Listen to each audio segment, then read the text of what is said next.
King Edward I, early years, 1239 to 1263. King Edward I of England, also known as Edward Longshanks and the Hammer of the Scots, was one of the most influential monarchs of the medieval period.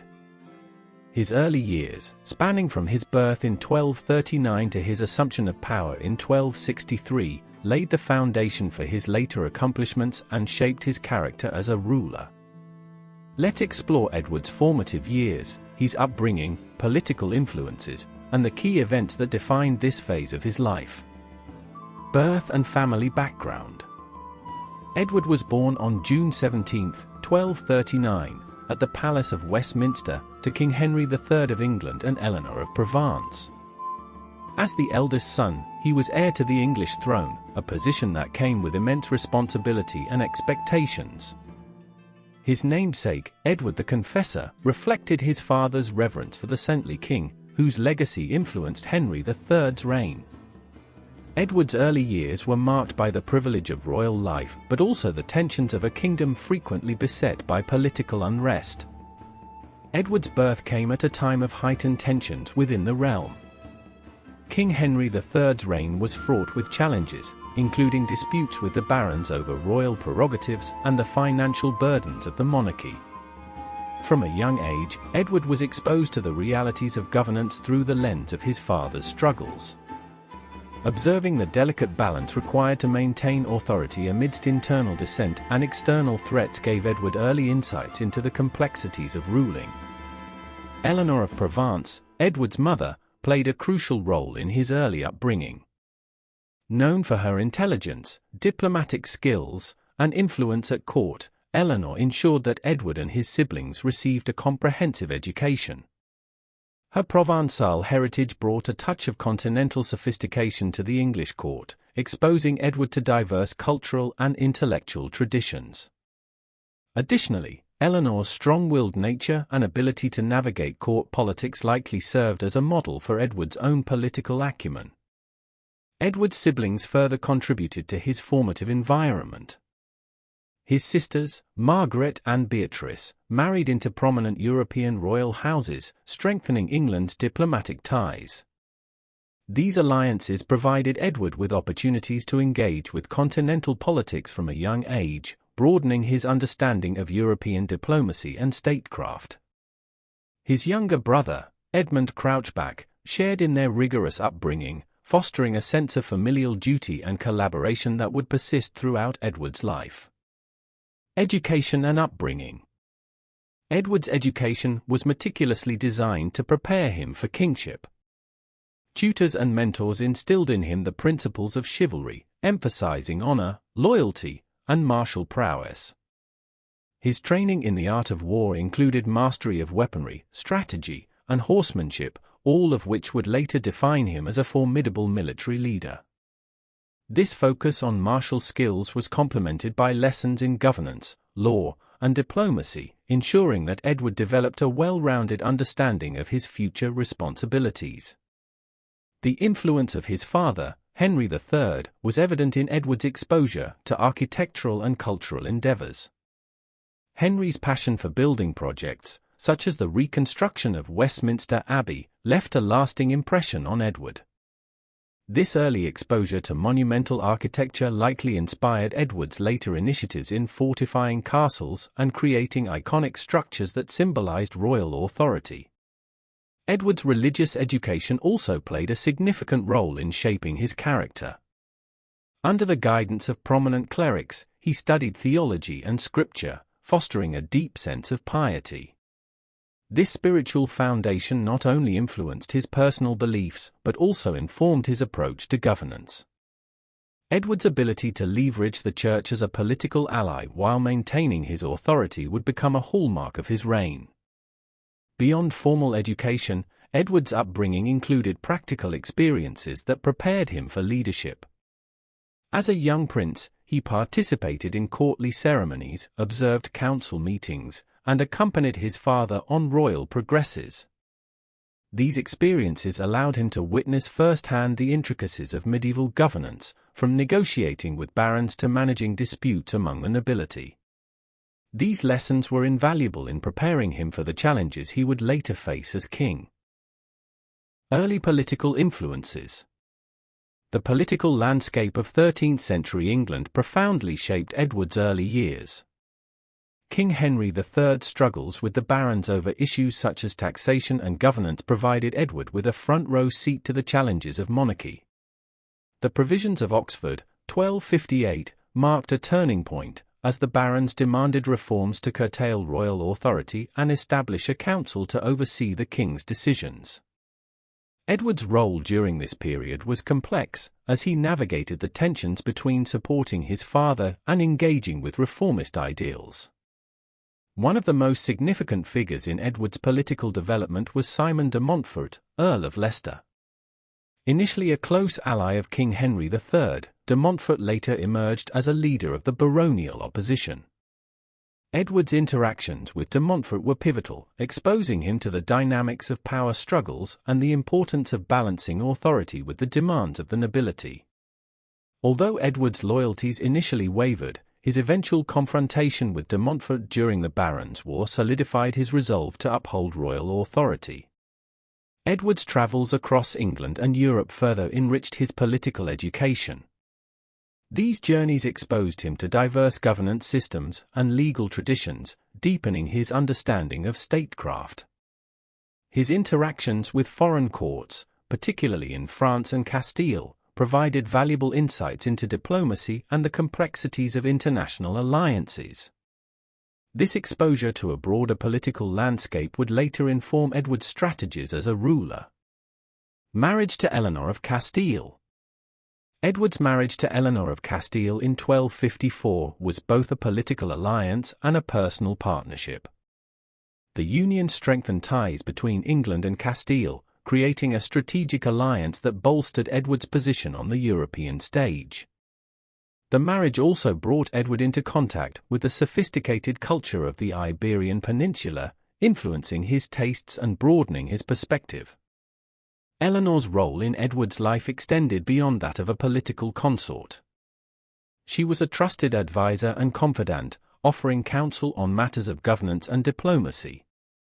Their partnership was marked by mutual respect and affection, as evidenced by their correspondence and the many tributes Edward paid to her throughout their marriage.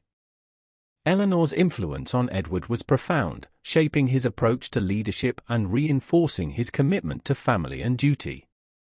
The marriage also had a lasting impact on Edward's cultural and architectural endeavors.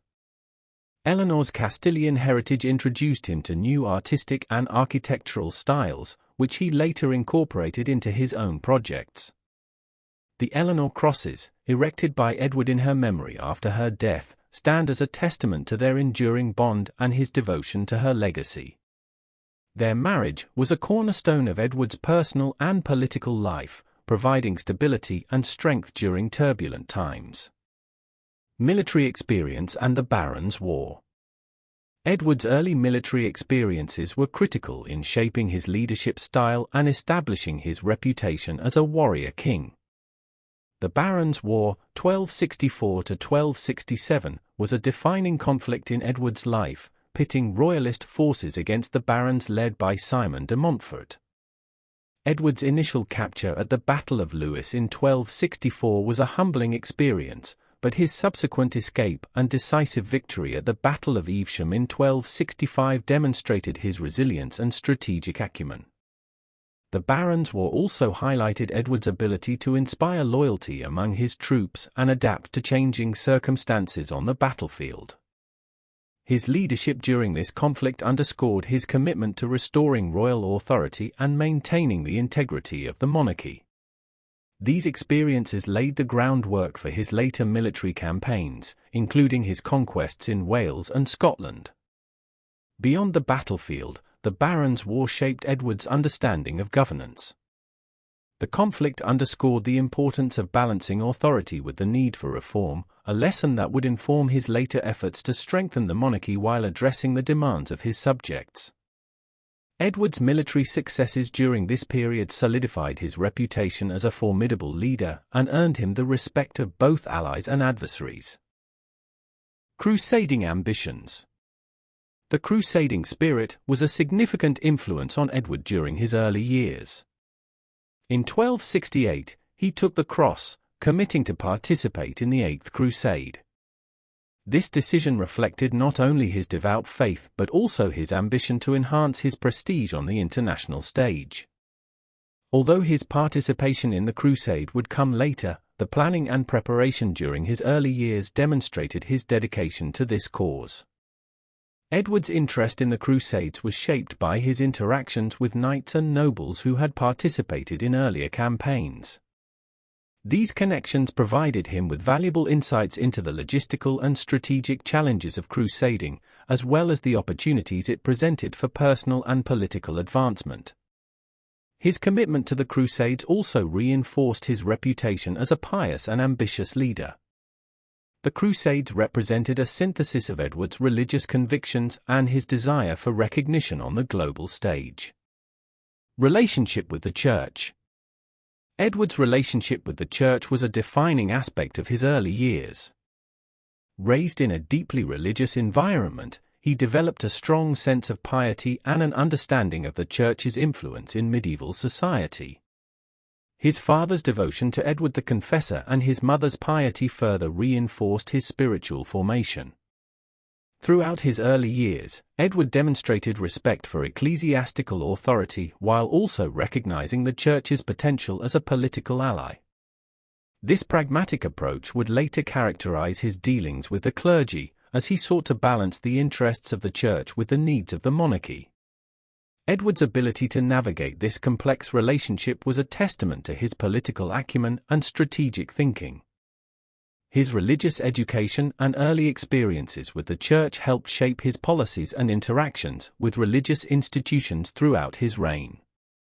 The early years of King Edward I, from 1239 to 1263, were marked by significant personal and political developments.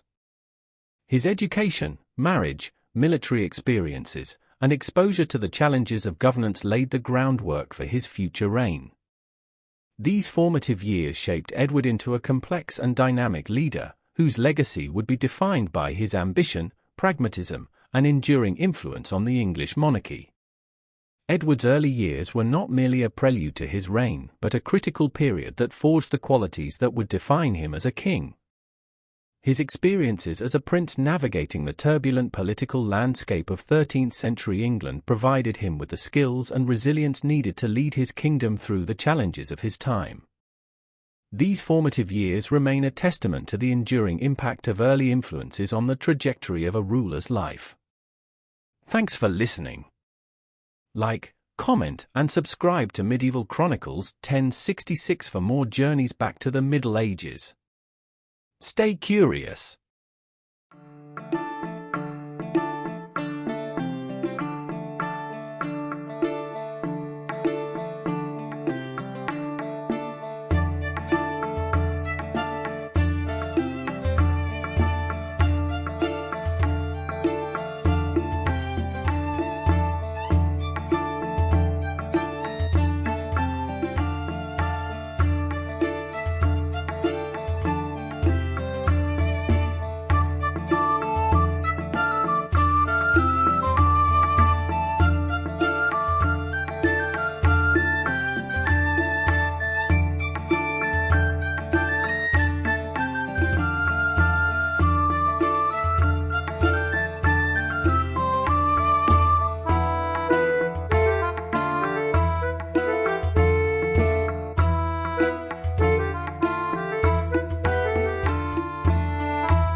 King Edward I's early reign, 1274 to 1296, the conquest of Wales.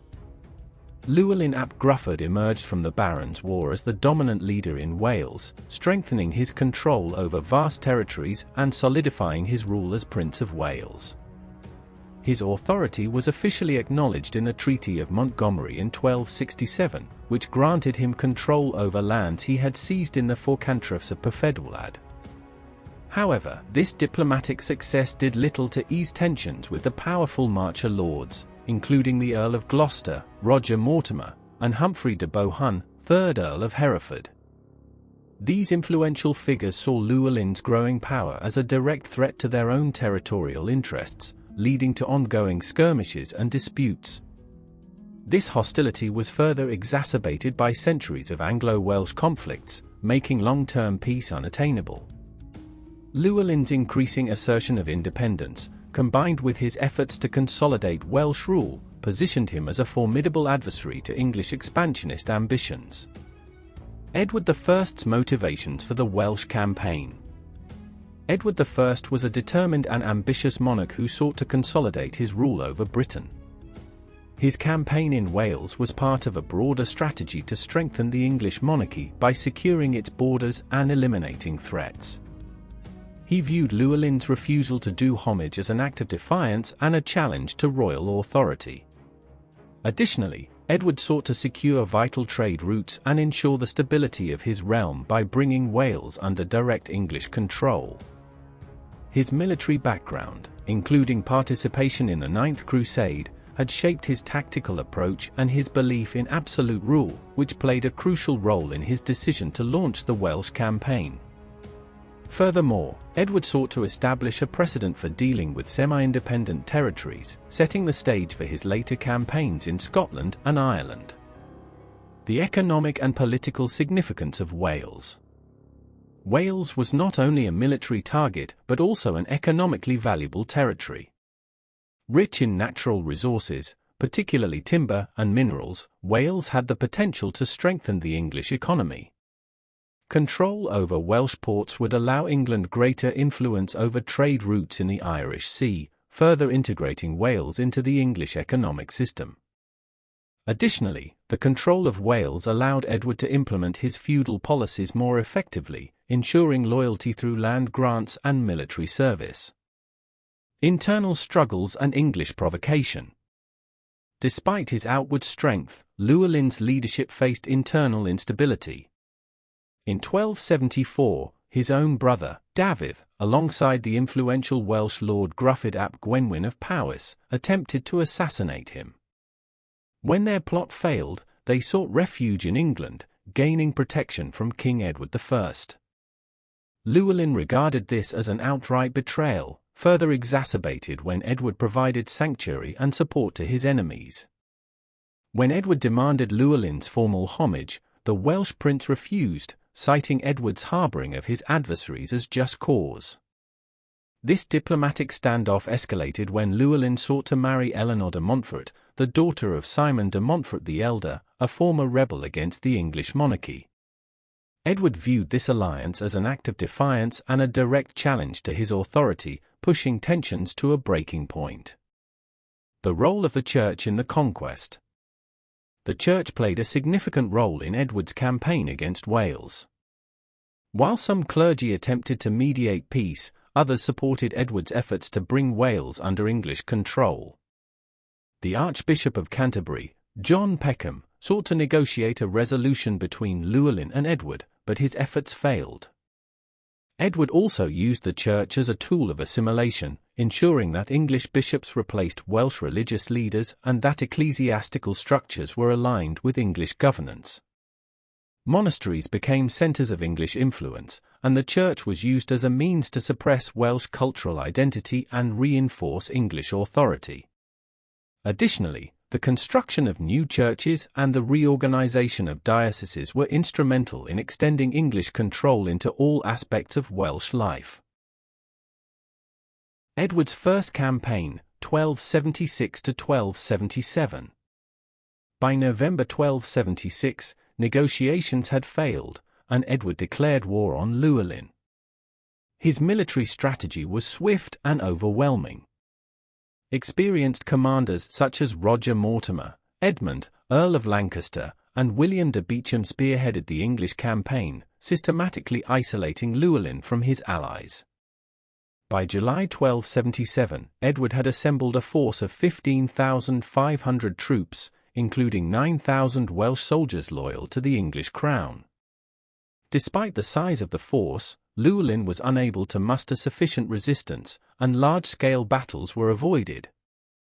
With dwindling support and a vastly superior English army at his doorstep, Llewellyn was forced to surrender. The Treaty of Aberconwy, signed in November 1277, drastically curtailed his power, reducing his control to Gwynedd, although he was permitted to retain his title of Prince of Wales. The treaty marked the beginning of Edward's firm grip over Wales and set the stage for further conflict. The Welsh Revolt, 1282 to 1283. Despite Edward's victory, tensions remained high. By 1282, open rebellion erupted again, this time as a wider movement among the Welsh people. This conflict was not merely a territorial dispute, it was a battle for Welsh sovereignty, national identity, and the preservation of traditional laws. The uprising was sparked by Dafydd, who, despite previously aligning with Edward, became disillusioned with the limited rewards he had received. His defection was a catalyst for renewed conflict, and Llewellyn and other Welsh nobles quickly joined the rebellion, viewing it as their final opportunity to resist English encroachment. However, unlike previous conflicts, this war saw more organized resistance, with Welsh forces utilizing the mountainous terrain to their advantage and launching a series of coordinated attacks against English forces. The long-term effects of Edward's conquest. Edward's victory had long-term consequences for both England and Wales. The Welsh nobility was systematically replaced with English lords, who were granted lands and titles in the newly conquered territory. This not only weakened Welsh autonomy but also created tensions between native inhabitants and the new ruling class. Over time, resentment toward English rule grew, leading to continued uprisings and political instability. The integration of Wales into the English legal system. Edward sought to solidify his conquest by integrating Wales into the English legal framework. The Statute of Rhuddlan, 1284, established English governance in Wales, introducing English laws and administrative systems. Although some Welsh customs were retained, particularly in property disputes, the overarching goal was to ensure that English law took precedence. This legal restructuring set the foundation for future policies that would further incorporate Wales into the English kingdom. Long-term Welsh resistance and cultural resilience. Despite Edward's conquest, Welsh resistance persisted in various forms.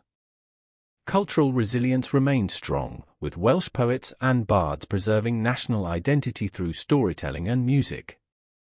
The enforcement of English rule did not erase Welsh customs, and over time, nationalistic sentiments continued to develop, eventually leading to future uprisings, including the famous rebellion of Owain Glyndwr in the early 15th century. Additionally, Welsh laws and traditions, though suppressed, were kept alive through oral tradition and local customs, ensuring that the unique identity of Wales was not entirely lost. Edward I's conquest of Wales was a transformative moment in medieval British history. Although he achieved military success, his policies left a lasting legacy of bitterness and unrest. His strict governance and colonization efforts ensured English control, yet they also fueled continued Welsh resistance and the preservation of a distinct Welsh identity. The repercussions of his conquest shaped Welsh-English relations for centuries, leaving an enduring impact on the cultural and political landscape of Britain. Even centuries later, the Welsh people's sense of national identity remained strong, demonstrating the resilience of a culture that, despite military defeat, refused to be entirely extinguished. Edward's conquest of Wales was not merely a military endeavour but a political and cultural transformation that shaped the region's history for generations to come. Edward I's foreign policy and the unfulfilled Crusade ambitions. The crusading vow and its influence on European politics. Although Edward I never again embarked on a crusade after his return to England in 1274, his intention to do so significantly shaped his foreign policy for nearly 2 decades. In 1287, he took a solemn vow to lead another crusade, a commitment that guided his diplomatic and military strategies.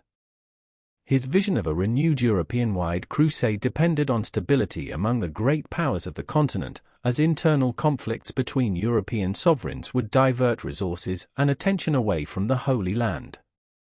Edward sought to act as a mediator in European affairs, positioning himself as a leader in Christendom who could unify factions and direct their efforts towards reclaiming the Holy Land. One of the greatest obstacles to a unified Christian front was the ongoing rivalry between the Capetian House of Anjou, which controlled southern Italy, and the Crown of Aragon in Spain. This struggle intensified in 1282 with the outbreak of the Sicilian Vespers, when the citizens of Palermo revolted against Charles of Anjou and invited Peter III of Aragon to intervene. The subsequent war between France and Aragon threatened to escalate into a broader European conflict, jeopardizing any hopes of a crusade. Understanding the urgency of maintaining peace, Edward traveled to Paris in 1286, where he successfully brokered a truce between France and Aragon.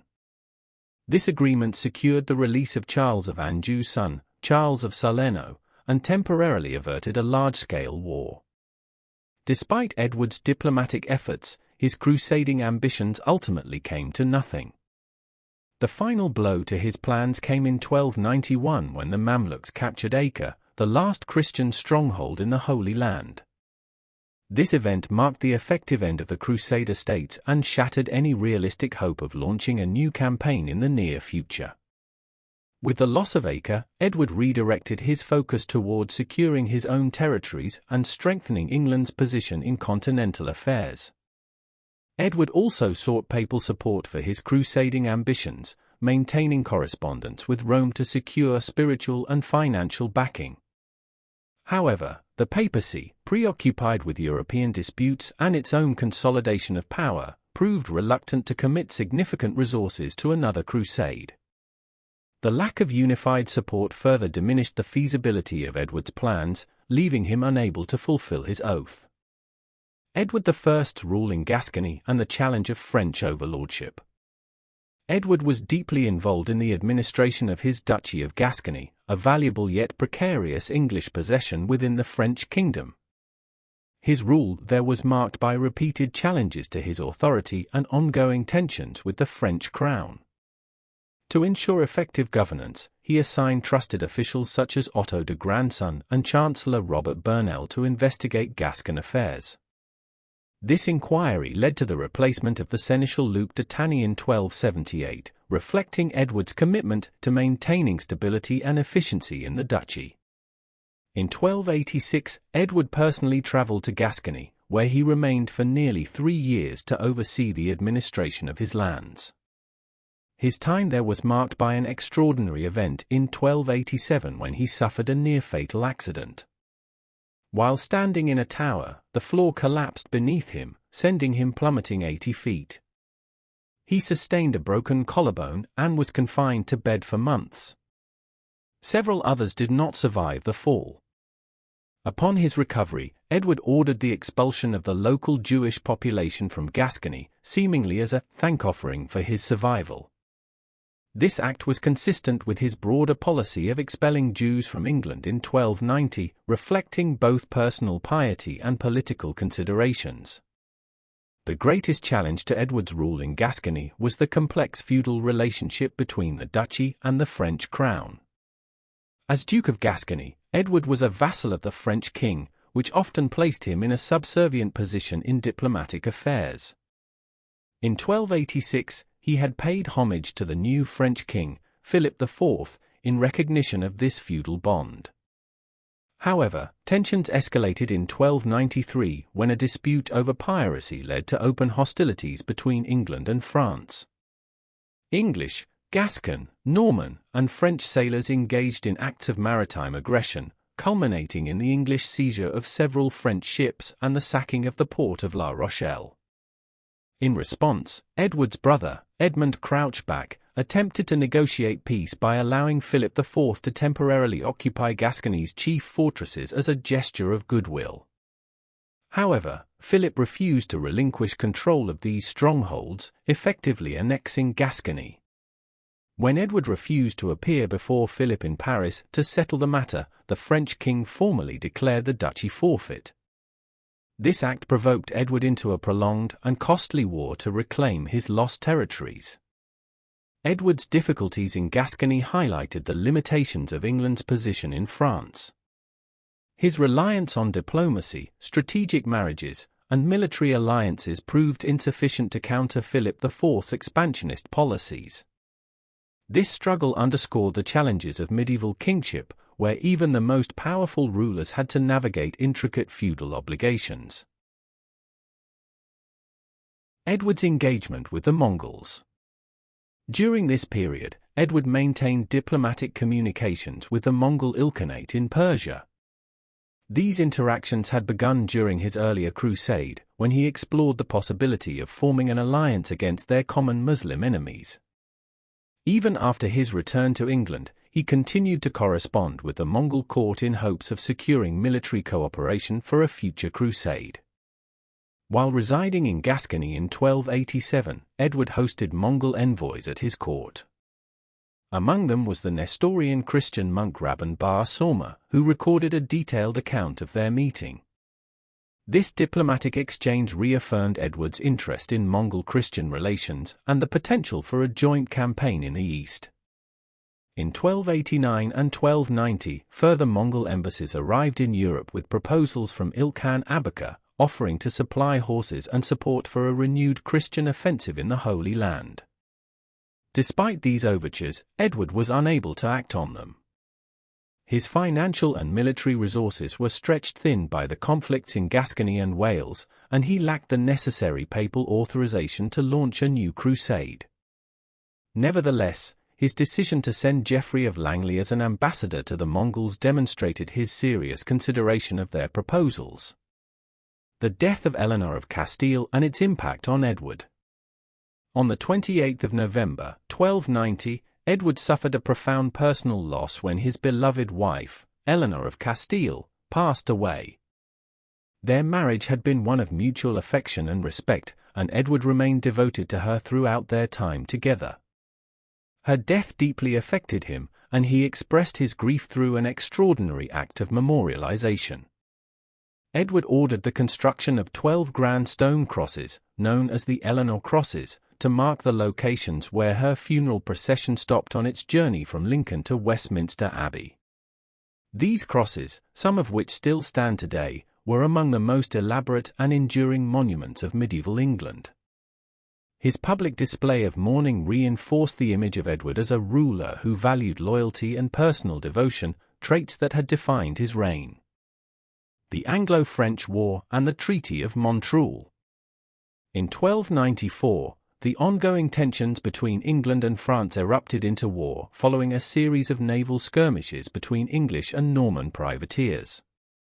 Philip IV seized upon the opportunity to confiscate Gascony, forcing Edward to renounce his homage and declare war. The initial conflict in Gascony was followed by Edward's efforts to forge a broad coalition against France. Edward sought allies among the rulers of Europe, enlisting the support of the King of Germany, the Count of Flanders, and the Barons of Franche-Comté. Additionally, his son-in-laws, the Duke of Brabant and the Count of Bar-le-Duc, joined the English alliance. Edward's grand strategy was to stretch French forces by attacking on multiple fronts. His allies inflicted significant damage in Champagne, Burgundy, and other regions, disrupting Philip IV's ability to consolidate power. Edward I's later foreign policy was marked by his ambitions for another crusade, his struggles over Gascony, and his complex diplomatic engagements across Europe and beyond. His efforts ultimately shaped the balance of power on the continent. His military campaigns, diplomatic maneuvering, and ability to maintain alliances underscored his role as one of England's most influential monarchs. Though his crusading dreams never materialized, his legacy of political strategy and territorial ambition endured for generations. Great cause.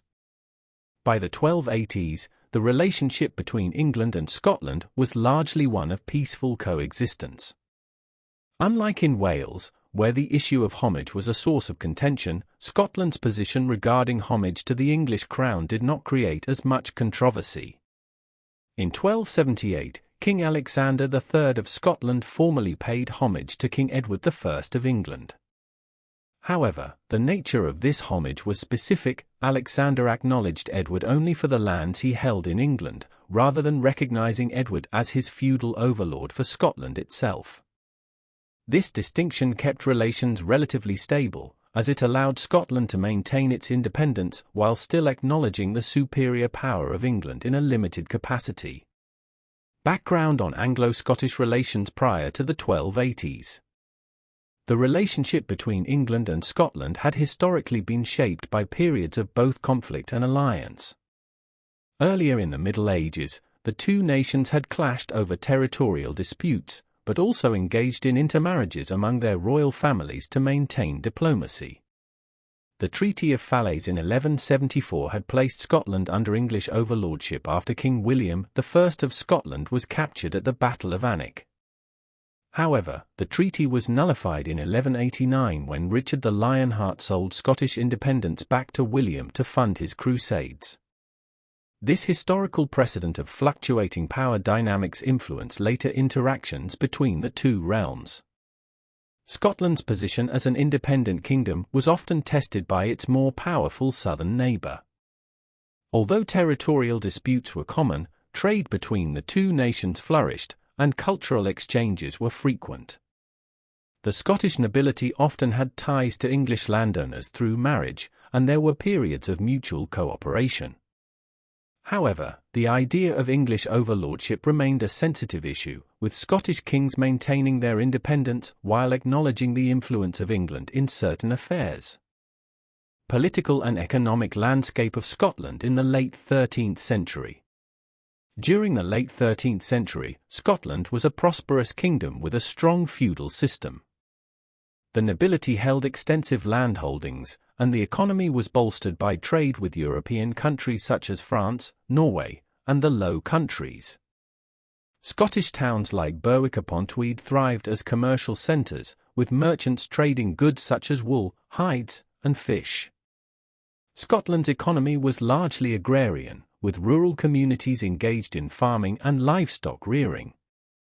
The nation's wealth allowed it to maintain a formidable military force, which consisted of both knights and common foot soldiers. Despite internal feudal rivalries, Scotland maintained a relatively stable governance structure under King Alexander III. His reign was marked by efforts to secure the kingdom's independence and prosperity, making his sudden death in 1286 all the more destabilizing. Under his rule, Scotland had enjoyed a period of relative peace and economic growth, and his ability to balance the interests of the nobility had helped maintain political stability. The succession crisis and Edward I's expanding influence. Tensions between the two nations began to surface following the death of Alexander III in 1286. His passing created a significant crisis in the Scottish succession, as his only surviving descendant was his 3-year-old granddaughter, Margaret, known as the Maid of Norway. Since Margaret was still a child and unable to rule independently, Scottish leaders sought a diplomatic solution to ensure the kingdom's stability. In 1290, the Treaty of Berghem was agreed upon, stipulating that Margaret would marry King Edward's 6-year-old son, Edward of Carnarvon, the future Edward II of England. The treaty included specific provisions to safeguard Scotland's sovereignty, ensuring that despite the marriage alliance, Scotland would remain free of English overlordship. Unfortunately, the carefully arranged plan was never realized. In the autumn of 1290, the young Margaret set sail from Norway to Scotland to assume her role as queen, but during the journey, she fell ill and died in Orkney. Her unexpected death threw Scotland into a state of uncertainty and turmoil, as there was no clear heir to the throne. This situation led to the crisis known as the Great Cause, a contentious dispute over the Scottish crown. Edward I's policies toward other territories. Edward I had already demonstrated his ambition for expansion by subjugating Wales in 1282, installing English administration, and constructing massive castles to consolidate his rule. His conquest of Wales served as a template for his approach to Scotland. Viewing Scotland's instability as an opportunity, Edward sought to extend his authority over the northern kingdom as he had done with Wales. Edward's reputation as a strong and determined ruler had been built on his military successes and his ability to centralize power. His conquest of Wales had demonstrated his strategic acumen, and he sought to apply similar tactics in Scotland. However, unlike Wales, which had been a collection of smaller principalities, Scotland was a unified kingdom with a well-established monarchy and legal system. Edward's ambitions in Scotland would thus face stronger resistance. The Great Cause and Edward I's power play. 14 claimants put forward their cases for the Scottish throne. The two most prominent contenders were John Balliol and Robert de Brasse, 5th Lord of Annandale. The Scottish nobility, faced with a difficult decision, turned to King Edward I of England for assistance. The Scots did not ask Edward to act as an arbitrator with the authority to make a binding decision, rather, they sought his involvement only to oversee the process and ensure its proper administration. To determine the rightful heir, a panel of 104 auditors was established, 40 appointed by Balliol, 40 by Brasse, and 24 selected by Edward from among the senior figures of the Scottish political community. Edward, however, manipulated the proceedings to his advantage. He insisted that before he could settle the dispute, he had to be fully recognized as Scotland's feudal overlord. The Scottish leaders, wary of English domination, resisted this demand. They argued that without a king, no one in Scotland had the authority to make such a concession on behalf of the realm. However, Edward found a way to bypass this obstacle. He convinced the claimants to agree that Scotland would be placed under his direct authority until a rightful heir was determined. After extensive deliberations, a verdict was reached on the 17th of November, 1292, in favour of John Balliol. Balliol was crowned King of Scotland, but his reign would be overshadowed by Edward's continuous assertions of dominance. Despite his formal recognition as king, Balliol found his authority challenged at every turn by Edward, who treated him as a vassal rather than an independent monarch. The role of the Scottish Church in the crisis.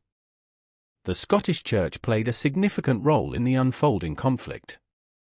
Many clergy members resisted Edward's attempts to interfere with Scotland's sovereignty, rallying behind Balliol despite his weakened position.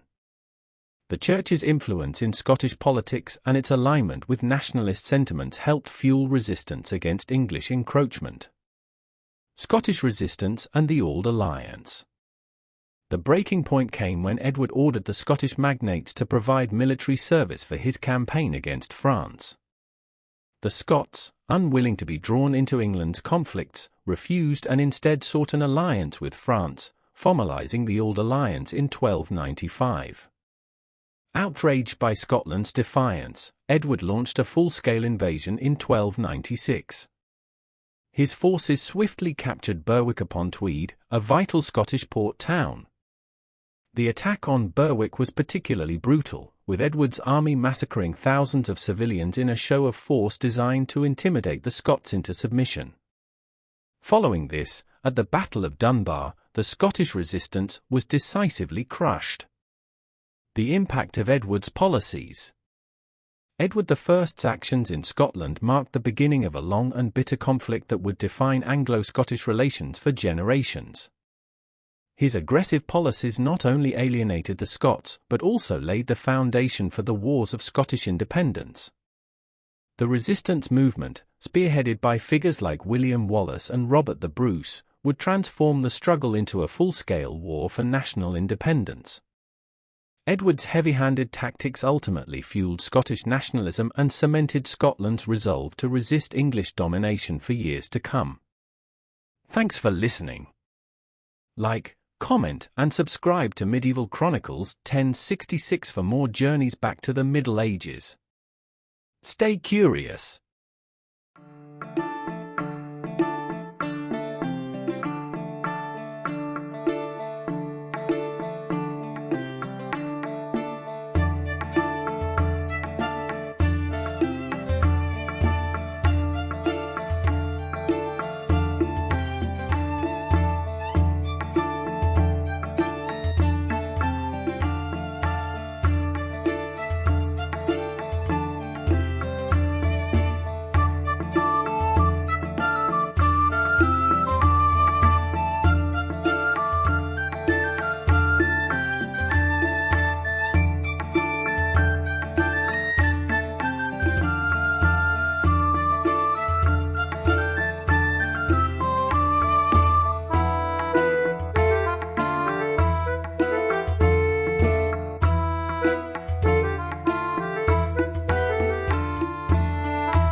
King Edward I, a complex ruler of law and war.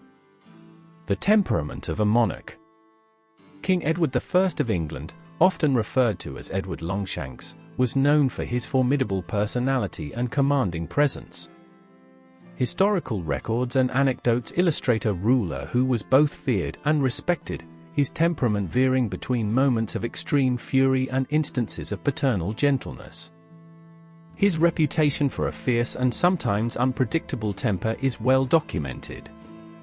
One particularly striking episode recounts how the Dean of St. Paul's, intending to challenge Edward over the heavy taxation policies imposed in 1295, collapsed and died upon encountering the king's presence.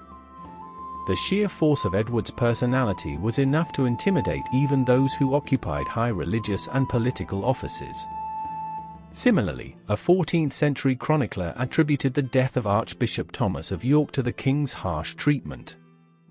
This suggests that Edward's intensity in governance and personal interactions had real and dire consequences for those around him. His son, Edward of Carnarvon, experienced his father's fiery temper firsthand. When the young prince petitioned for an earldom on behalf of his favourite courtier, Piers Gaveston, Edward I reacted with an explosive display of rage, reportedly yanking out handfuls of his son's hair in anger. Such episodes contributed to the widespread perception of Edward as a fearsome and formidable ruler, particularly in his early years. During his reign, he was likened to a leopard in the Song of Lewis, written in 1264. At the time, Leopards were considered not only powerful but also unpredictable and aggressive, characteristics that seemed to align with Edward's approach to governance and warfare. Yet, despite his ferocity, Edward also demonstrated a softer side, particularly in his familial relationships. He was known to be deeply devoted to his large family, maintaining close ties with his daughters and showering them with lavish gifts whenever they visited court. This duality of nature, his capacity for both harshness and warmth, underscored the complexity of his character as a king. Edward's image as a ruler. Despite his sometimes severe demeanor, Edward was widely regarded as a capable and effective monarch. His English contemporaries did not necessarily love him, but they certainly feared and respected him. This is evidenced by the relative stability of his reign within England. Unlike other medieval kings, he faced no major armed rebellions against his authority. His ability to maintain order, even in a period marked by frequent military campaigns, suggests that his rule was strong and unchallenged domestically. However, Edward was not without his faults, and his propensity for vindictiveness and triumphalism has been criticized by historians. He relished the humiliation of his defeated enemies, frequently employing symbolic gestures to assert his dominance. For example, after the conquest of Wales in 1283, Edward confiscated sacred relics, including fragments of the Holy Cross. Similarly, following his victories in Scotland in 1296, he seized the Stone of Scone, an object of great national significance to the Scots, as well as their royal regalia. Such acts were designed not only to consolidate his rule but also to send a clear message of subjugation to those he had conquered. Edward's dealings with Wales and Scotland have led some historians to question his integrity and trustworthiness. There is evidence to suggest that he was capable of deceitful and manipulative behavior when it suited his political aims. His repeated breaches of agreements and his imposition of harsh conditions on his defeated foes point to a ruler who prioritized power over diplomacy. Historian R. Davies remarked that one of the most consistent and unappealing aspects of Edward's kingship was his tendency to belittle and humiliate his adversaries, reinforcing the perception of his reign as one of domination and coercion. A king of chivalry and faith. Despite his ruthlessness in political matters, Edward met the contemporary expectations of kingship in many respects. He was a skilled and determined soldier, embodying the chivalric ideals that were highly valued during the medieval period. His military campaigns, while often brutal, were conducted with a clear sense of strategy and purpose. Historian Michael Prestwich has argued that Edward's effectiveness as a ruler stemmed largely from his ability to balance martial prowess with administrative competence. Edward was also a deeply religious man, conforming to the spiritual norms of his era. He attended chapel services regularly and was known for his generous acts of almsgiving. He held a particular devotion to the Virgin Mary and St. Thomas Becket, two of the most venerated figures in medieval Christendom. Like his father before him, Edward participated in the royal touch ceremony, which was believed to cure those afflicted with scrofula, a disease commonly known as the king's evil. Records suggest that he touched upwards of 1,000 people each year in an effort to heal them, reinforcing his image as a divinely ordained ruler. However, despite his personal piety, Edward often found himself at odds with the Church. His relationships with the archbishops of Canterbury were frequently contentious, and his disputes with the papacy over ecclesiastical taxation were particularly notable. Edward saw the Church as a useful tool for governance and military mobilization, frequently leveraging religious institutions to justify his wars. He employed the clergy to disseminate pro-war propaganda, issuing writs to England's archbishops instructing them to promote his campaigns through sermons and prayers. Edward's architectural projects also had a propagandistic element. His construction of the Eleanor Crosses, a series of memorial monuments honoring his late wife, Eleanor of Castile, was not only an expression of grief but also a demonstration of royal authority and piety. These grand structures reinforced Edward's image as a devoted husband and Christian king, while simultaneously serving as visible reminders of his power. The Arthurian connection. Edward was fascinated by the legends of King Arthur, a figure who loomed large in medieval European imagination. Arthurian myths were widely popular during Edward's reign, and he actively engaged with them, seeking to draw connections between himself and the legendary king. In 1278, he made a notable visit to Glastonbury Abbey, where he ceremoniously opened what was believed to be the tomb of King Arthur and Queen Guinevere.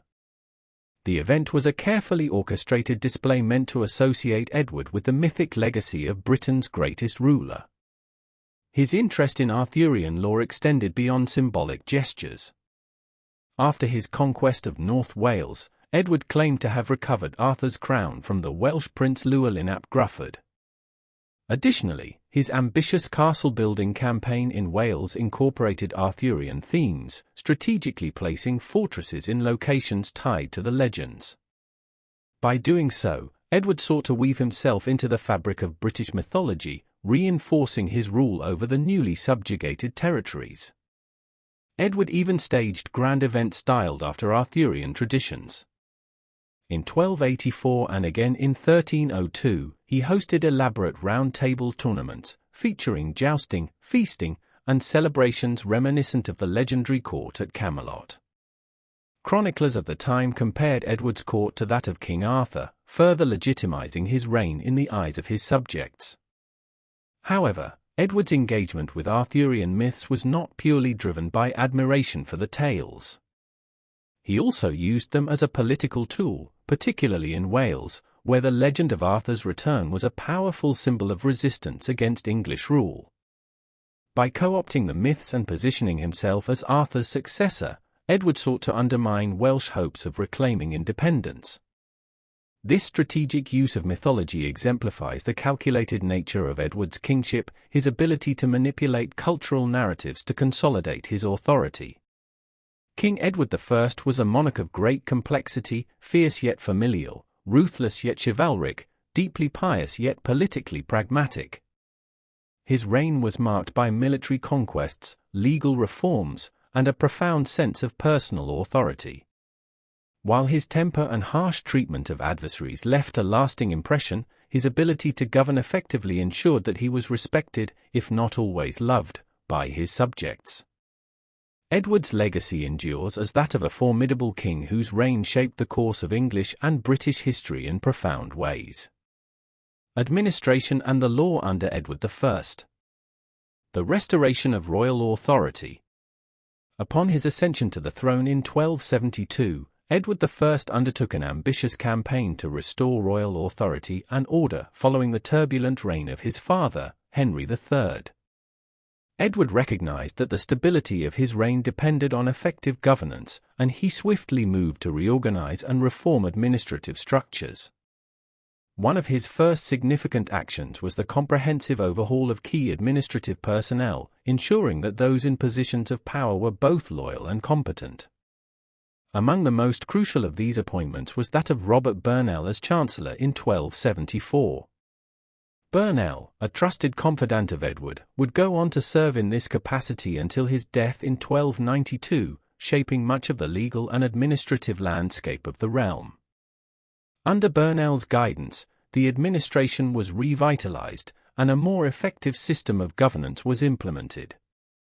That same year, Edward also replaced many local officials, particularly escheators and sheriffs. These changes were instrumental in preparing for a broader investigation into local governance and land ownership, which would play a central role in Edward's legislative reforms. Edward's determination to reinforce royal authority was evident in his dealings with the nobility. Many barons had accrued significant power during Henry III's reign, often ruling their estates with little regard for the king's authority. Edward aimed to reverse this trend and ensure that all lords were subject to the crown's oversight. His reforms sought to curb abuses by local officials while also reasserting royal prerogatives that had been eroded over time. This period of restructuring would define his rule and cement his reputation as a strong and capable monarch. The 100 Rolls and the inquiry into royal rights. One of the key initiatives launched early in Edward's reign was an extensive inquest into royal land and administrative abuses. This inquiry sought to address two primary concerns: the usurpation of royal lands and rights during Henry III's reign, and the misconduct of royal officials. The findings of this investigation were compiled into a set of census documents known as the 100 Rolls. These documents have often been compared to the 11th century Domesday Book due to their comprehensive nature and their significance in shaping subsequent legal proceedings.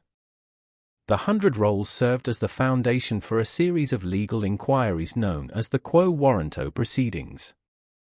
The fundamental question posed in these inquiries was, by what warrant, Latin, Quo Warranto, were liberties and privileges held? The Crown asserted that unless an individual or institution could produce a royal license proving that their liberties had been granted by the King, those liberties should revert to the Crown.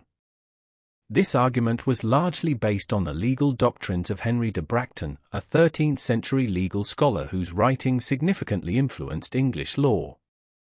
Edward took these investigations seriously, personally overseeing aspects of the inquiries to ensure compliance.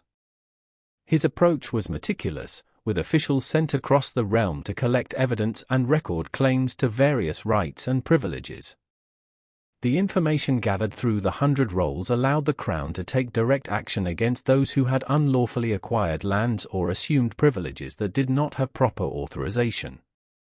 The results, though contentious, laid the groundwork for a more structured and accountable system of governance. The impact of the Quo Warranto proceedings. The Quo Warranto proceedings represented a direct challenge to the entrenched rights of the aristocracy. Many noble families and local officials had long exercised various liberties without explicit royal authorization, often relying on long-standing tradition as justification. Edward's legal challenge provoked considerable opposition among the aristocracy, who argued that continuous, uninterrupted use of privileges should be sufficient to establish legitimacy. In response to this backlash, a compromise was reached in 1290. Under this agreement, liberties that had been exercised since the coronation of Richard the Lionheart in 1189 were deemed legitimate. While this settlement limited the immediate gains Edward could make from the Quo Warranto proceedings, it nonetheless established a crucial precedent: all liberties ultimately derived from the Crown. This principle reinforced the notion of centralized royal authority, even if the practical gains in terms of land and privileges returned to the King were minimal. These legal disputes often created tensions between the monarchy and the nobility, leading to further negotiations and legal clarifications. Although Edward sought to limit baronial overreach, he was also pragmatic, understanding that outright confiscation of privileges could lead to rebellion. His ability to navigate these legal complexities demonstrated his political acumen and reinforced his reputation as a lawgiver. The legislative reforms of Edward I. The Quo Warranto proceedings were only one aspect of a broader program of legislative reform that characterized Edward I's reign. Edward was deeply committed to legal and administrative restructuring, recognizing that a well-defined legal framework was essential for effective governance.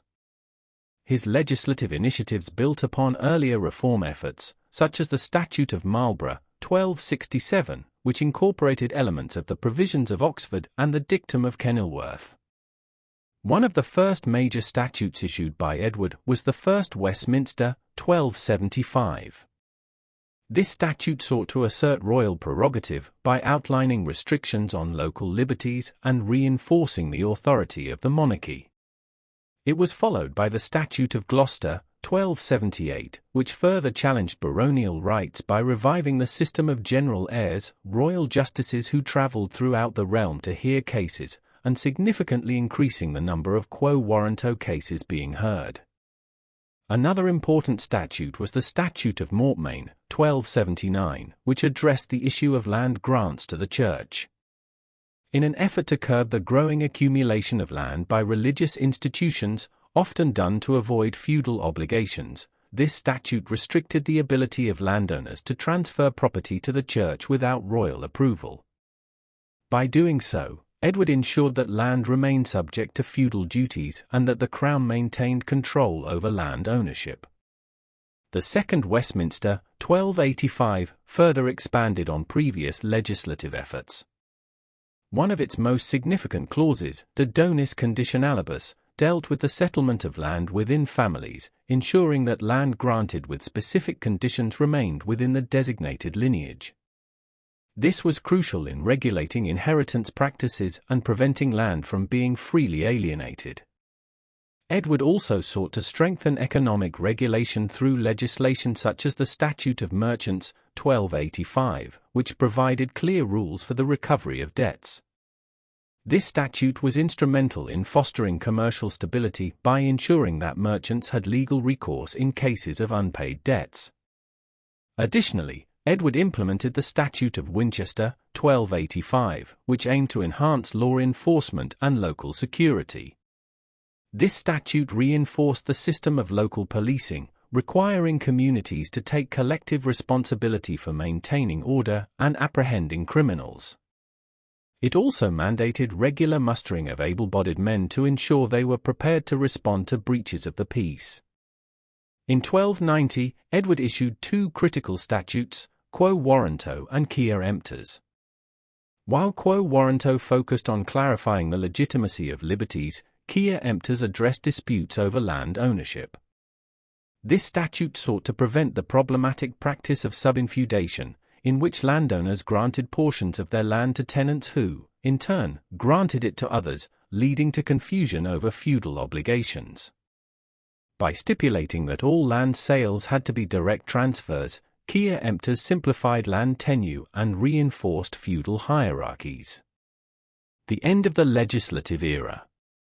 The period of extensive legislative reform largely concluded with the death of Robert Burnell in 1292. Burnell had been a key figure in Edward's administration, playing a crucial role in drafting and implementing the statutes that defined this era. Without his guidance, the pace of legal innovation slowed, and Edward's focus increasingly shifted toward military campaigns and foreign policy. Nevertheless, the legal and administrative reforms enacted during Edward's reign had a lasting impact on English governance. His efforts to assert royal authority, standardize legal practices, and regulate land ownership laid the foundation for a more centralized and structured monarchy. Although he faced resistance from the nobility, Edward successfully reinforced the principle that all authority ultimately derived from the crown, a notion that would shape the development of English constitutional law in the centuries to come. Finances and Parliament under Edward I. Edward I's reign, 1272 to 1307, marked a significant period of financial and parliamentary reform, particularly in regard to the coinage system, taxation policies, and the evolution of parliamentary representation. These reforms were driven by the need to finance Edward's extensive military campaigns and the broader goal of centralizing and strengthening royal authority. The period saw an overhaul of the English monetary system, improvements in fiscal management, and the establishment of a parliamentary model that would influence future governance. Furthermore, these changes helped to stabilize the economy, maintain social order, and create a stronger foundation for future monarchs to govern effectively. The overhaul of the coinage system. By the time Edward ascended the throne in 1272, England's monetary system was in dire straits. The coinage in circulation was of poor quality, a problem that severely impacted trade and economic stability. Counterfeiting and coin clipping had also become rampant, leading to significant economic losses. In 1279, Edward initiated a sweeping reform of the coinage system, which involved the introduction of new coins of superior quality. These included the continued production of pennies, halfpennies, and farthings, as well as the introduction of a new denomination known as the groat. However, the groat failed to gain widespread acceptance, and its circulation remained limited. One of the major innovations during Edward's monetary reform was the improvement of the coin-making process. Traditionally, coins were stamped out from sheets of metal, but under Edward's reign, a more efficient method was introduced by the moneyer William Turner Meyer. His method involved cutting blank coins directly from a silver rod before stamping them, which not only increased efficiency but also helped in maintaining uniformity in coin production. This method reduced wastage and ensured that coins had a consistent weight and value. Furthermore, Edward's reign saw significant changes in the administration of England's mints. Previously, coins bore the name of the money responsible for their production. However, Edward centralized the minting process under the Crown's authority, eliminating the need for individual moneyers' names on coins. This shift ensured greater control over the coinage and reduced instances of fraudulent minting. The king also implemented stricter oversight measures, appointing officials to inspect and regulate minting operations, thereby reducing corruption and mismanagement. Despite these improvements, counterfeiting remained a significant problem, particularly on the European continent. English coins were frequently counterfeited in regions such as the Low Countries, where their high silver content made them valuable. In response, Edward imposed a ban in 1283 to prevent the exportation of English coinage, though records indicate that these restrictions were often circumvented. The illegal trade of English currency abroad created ongoing challenges for the Crown, forcing Edward to take further legislative measures to punish offenders and restrict unauthorized minting. A critical measure taken by Edward to stabilize the currency was his decision in August 1280 to withdraw the old long cross coinage from circulation. This forced the population to transition to the newly minted currency, ensuring uniformity and eliminating the worn-out and clipped coins that had previously been in use. The success of these monetary reforms provided England with a more stable currency, facilitating trade and economic growth during Edward's reign. Merchants, both domestic and international, benefited from a more reliable monetary system, fostering economic expansion and strengthening England's position in European trade networks. Thanks for listening. Like, comment, and subscribe to Medieval Chronicles 1066 for more journeys back to the Middle Ages. Stay curious.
financing military campaigns, and fiscal policies. Edward I was a formidable military leader whose campaigns placed an immense financial burden on the kingdom. His military expeditions, particularly in Wales and Scotland, necessitated large sums of money, leading to the development of various financial strategies to fund these wars. These conflicts were crucial for the expansion of England's territorial control and the suppression of rebellious factions, but they also required a well-organized financial system to sustain them. One of the primary methods of raising funds was through taxation.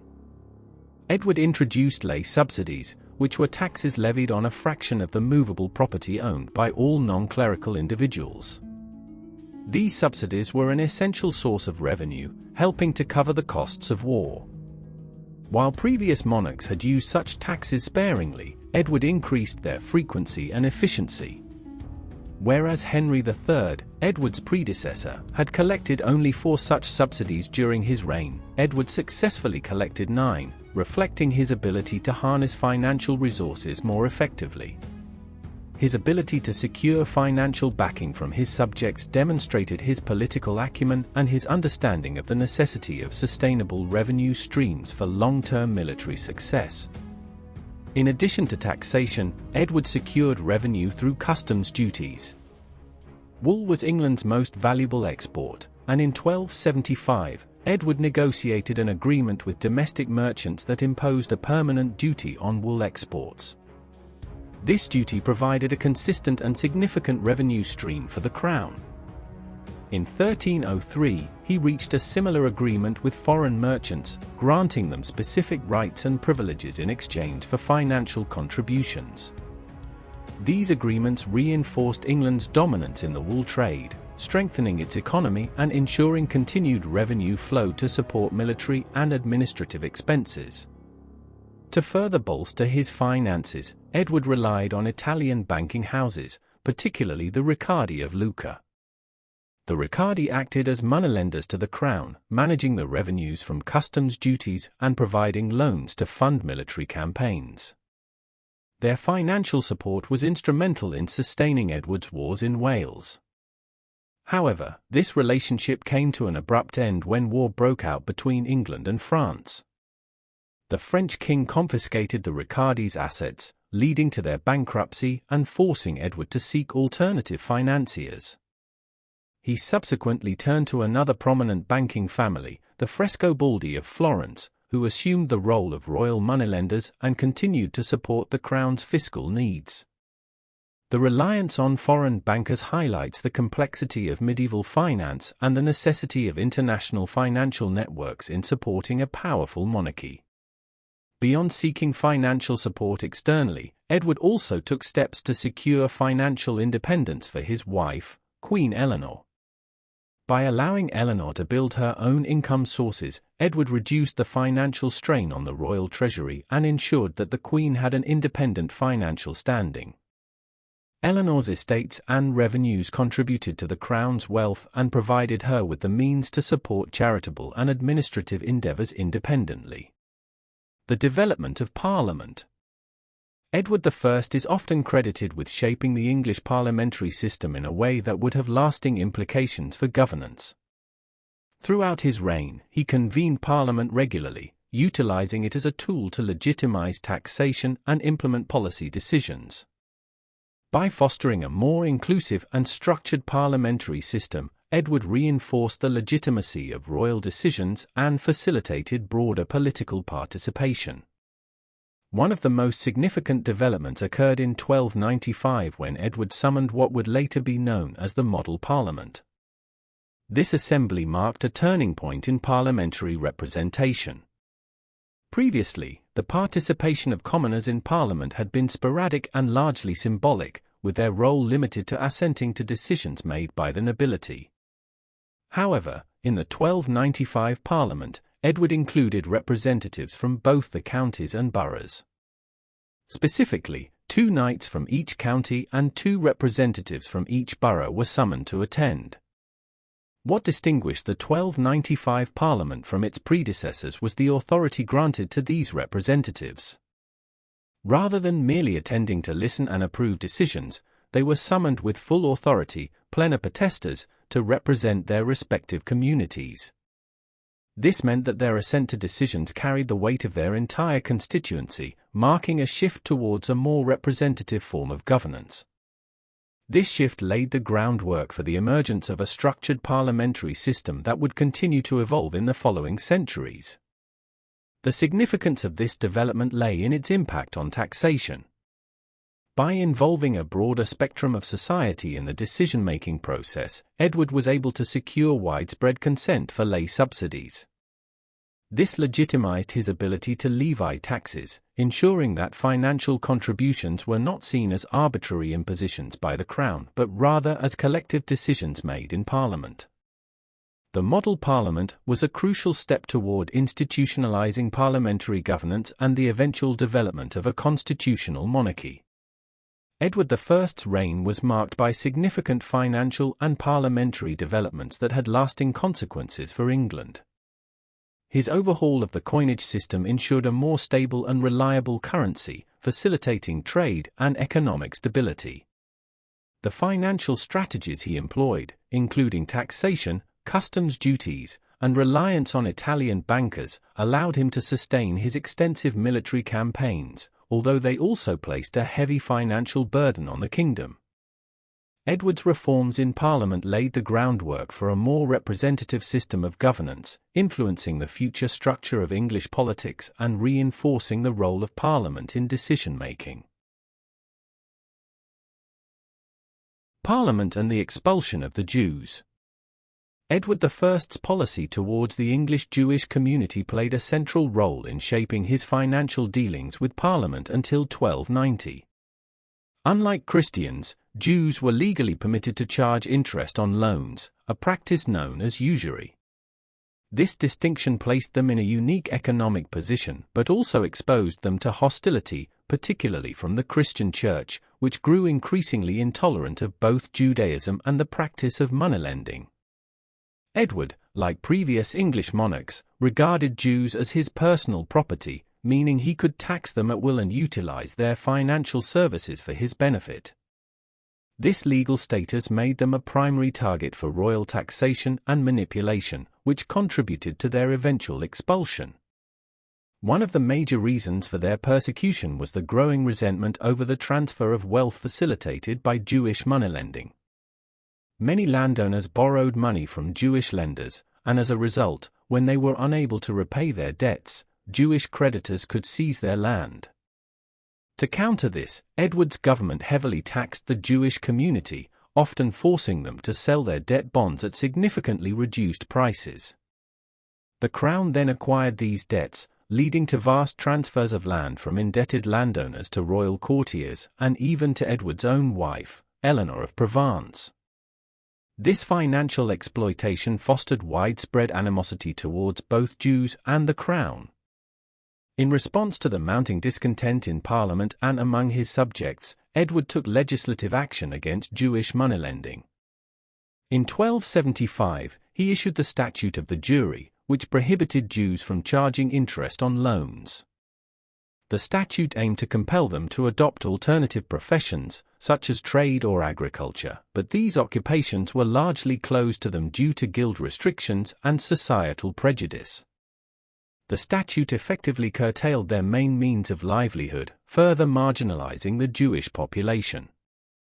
The economic straits in which the Jews found themselves only made them more vulnerable to further oppression by the Crown, which saw them as an increasingly expendable resource. By 1279, Edward intensified his efforts to undermine the Jewish presence in England under the guise of cracking down on illegal coin clipping, a practice whereby small amounts of precious metal were shaved off coins to be melted down and resold. While some Jews were indeed involved in this activity, it was also common among Christians, yet Edward used this as a pretext for widespread persecution. In that year, he ordered the arrest of all heads of Jewish households in England. The consequences were severe. Approximately 300 Jews, around 1/10 of the Jewish population in England, were executed. Others were forced to pay heavy fines to secure their release. The Crown seized property from those who were executed, raising at least £16,000 in the process. This crackdown signaled that Jews were increasingly being viewed not just as financial resources but as expendable scapegoats for economic and social unrest. Edward also attempted to pressure Jews into converting to Christianity. In 1280, he ordered that all Jews attend special sermons delivered by Dominican friars, with the hope that they would renounce their faith. However, these efforts met with little success. The Jewish community remained steadfast in their beliefs despite the pressures imposed upon them. As conversions were few and resistance remained strong, Edward's frustration with the Jewish population continued to grow, setting the stage for more drastic action against them. By this point, the financial utility of the Jewish population to the crown had been largely exhausted. They had been taxed and fined to such an extent that they were no longer a significant source of royal revenue. However, their continued presence in England remained a contentious issue and could still be used as a political bargaining chip. Edward recognized this and decided to use the fate of the Jewish community as a means to secure financial support from Parliament. As anti-Semitic sentiment grew among the populace, Edward found it politically expedient to expel the Jewish population altogether, presenting the measure as a moral and religious necessity rather than a financial maneuver. In 1290, Edward issued the Edict of Expulsion, formally expelling all Jews from England. The expulsion was framed as a moral and religious decision, with Edward claiming that it was done in honor of the crucified.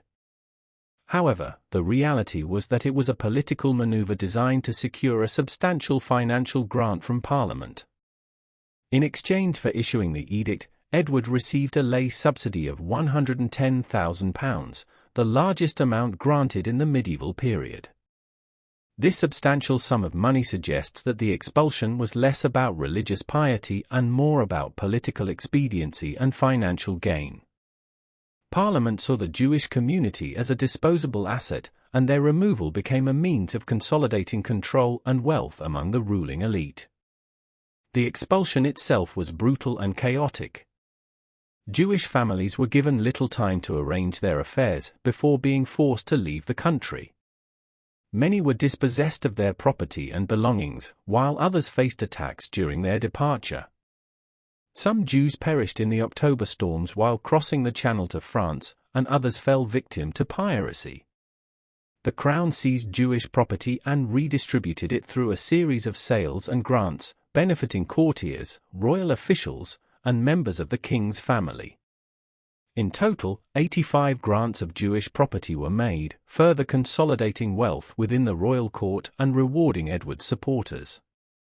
The crown's confiscation of Jewish assets not only eliminated Jewish economic influence in England but also further entrenched the wealth of the ruling class, ensuring continued loyalty from those who benefited from the redistribution. The expulsion of the Jews from England was unprecedented in its permanence. While there had been previous, temporary expulsions of Jewish communities in various parts of Europe, the English expulsion marked the first time such a measure was enforced on a national scale without later reversal. The Jews were not officially allowed to return to England until the 1650s, during the rule of Oliver Cromwell. This long-standing exclusion solidified anti-Semitic policies and further embedded Jewish persecution in English society. Edward's rhetoric surrounding the expulsion reinforced anti-Semitic tropes that had been propagated by the Church and segments of English society. He accused the Jewish community of treachery and criminality, further justifying their removal.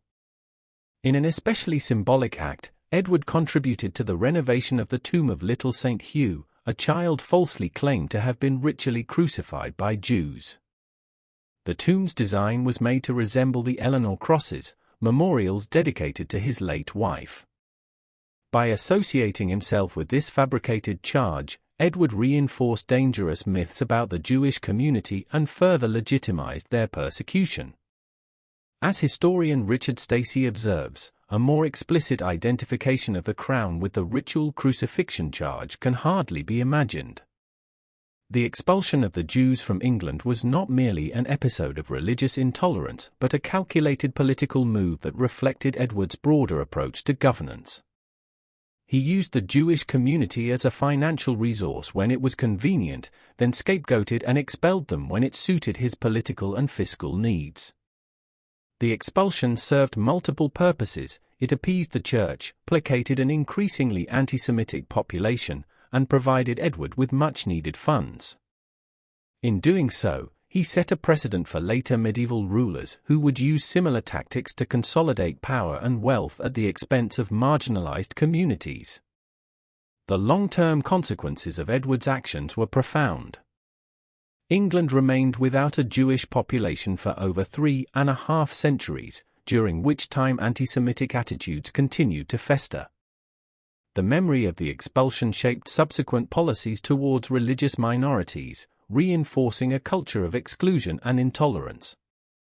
Although the expulsion was eventually reversed, it left a lasting impact on England's social and economic landscape. In sum, Edward I's policies towards the Jewish population of England were driven by a combination of financial pragmatism, political calculation, and religious justification. While he initially exploited them for their financial resources, he ultimately sacrificed them to further his own power and secure funding from Parliament. The expulsion of the Jews in 1290 was not only a significant moment in English history but also a reflection of the broader medieval European trends of persecution and economic manipulation of minority communities. Administration in Ireland under Edward I. Edward I's administration in Ireland was shaped primarily by his strategic interests in utilizing the island as a resource base for his ongoing military campaigns in Gascony, Wales, Scotland, and Flanders. His governance focused on maximizing economic extraction to fund these wars, a policy that often led to the neglect of domestic administration and governance within Ireland. The impact of Edward's rule was felt across all aspects of Irish society, from the economic burdens imposed by heavy taxation to the lawlessness that emerged due to the absence of effective governance. His administration in Ireland was characterized by widespread corruption, weak institutional structures, increasing levels of disorder, and a growing cultural and political divide between the English-controlled areas and Gaelic Ireland. Economic exploitation and administration. Edward I saw Ireland not as a territory to be developed for its own sake, but rather as a means of sustaining his military ambitions elsewhere. He sought to extract maximum economic value from the lordship of Ireland, directing its revenues toward his expensive campaigns on the continent and in Britain. Heavy taxation, forced levies, and purveyance, the forced purchase of goods and services for the Crown's use, drained the local economy.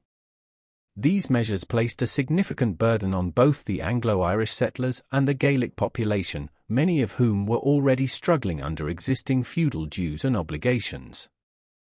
Despite his aspirations for greater administrative efficiency, Edward's governance in Ireland suffered from severe corruption and mismanagement. His officials often acted with impunity, enriching themselves at the expense of the local population. Efforts at reforming the Irish administration after 1272, including attempts at improving record-keeping, largely failed due to systemic inefficiencies and entrenched corruption. The absence of a strong, centralized administration allowed local officials and lords to exercise disproportionate power, further weakening the effectiveness of royal governance. The inability to control the growing economic exploitation led to increased unrest among both settlers and the Gaelic population. Furthermore, the diversion of wealth from Ireland left many areas in financial distress. The Crown's lack of investment in the country meant that key agricultural areas suffered from underdevelopment, making Ireland a less productive economic centre than it could have been. This stagnation resulted in deteriorating living standards for the population, particularly among the peasantry, who bore the brunt of these exploitative policies. The deterioration of law and order. The lack of strong central authority in Ireland during Edward I's reign led to a significant increase in disturbances and lawlessness. Without effective oversight, factional disputes among the Anglo-Irish magnates intensified, leading to widespread instability. A major factor contributing to this disorder was the introduction of indentured military service among Irish magnates around 1290. This system allowed lords to maintain private armies, which they used to assert dominance over rivals, settle personal disputes, and resist royal authority when it suited them. The growing power of these private armies further eroded the Crown's control over Ireland and contributed to the breakdown of law and order.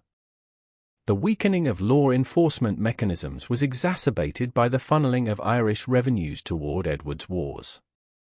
Essential infrastructure, including castles, bridges, and roads, fell into disrepair as funds that might have been used for maintenance were instead directed toward military campaigns in Wales and Scotland. The withdrawal of troops from Ireland to serve in these foreign conflicts further reduced the Crown's ability to maintain order, leaving large swathes of the countryside effectively ungoverned. The practice of granting pardons to criminals in exchange for military service in England further compounded the problem. This policy encouraged lawlessness, as individuals engaged in criminal activities with the expectation that they could later receive clemency by enlisting in the king's forces. The absence of meaningful consequences for violent and disruptive behavior led to a rise in banditry and feudal warfare, making travel and commerce increasingly perilous. Additionally, bands of disaffected soldiers, returning from Edward's campaigns, often turned to raiding and looting, further undermining stability. Economic consequences of military policies. The heavy financial and material demands placed on Ireland to support Edward I's wars had profound economic consequences. Forced purchases of supplies such as grain, known as pavances, placed a severe strain on agricultural production. These policies often resulted in food shortages and inflated prices, which hit the lower classes particularly hard. Peasants and small landowners found themselves struggling to afford basic necessities as speculation drove up the cost of essential goods.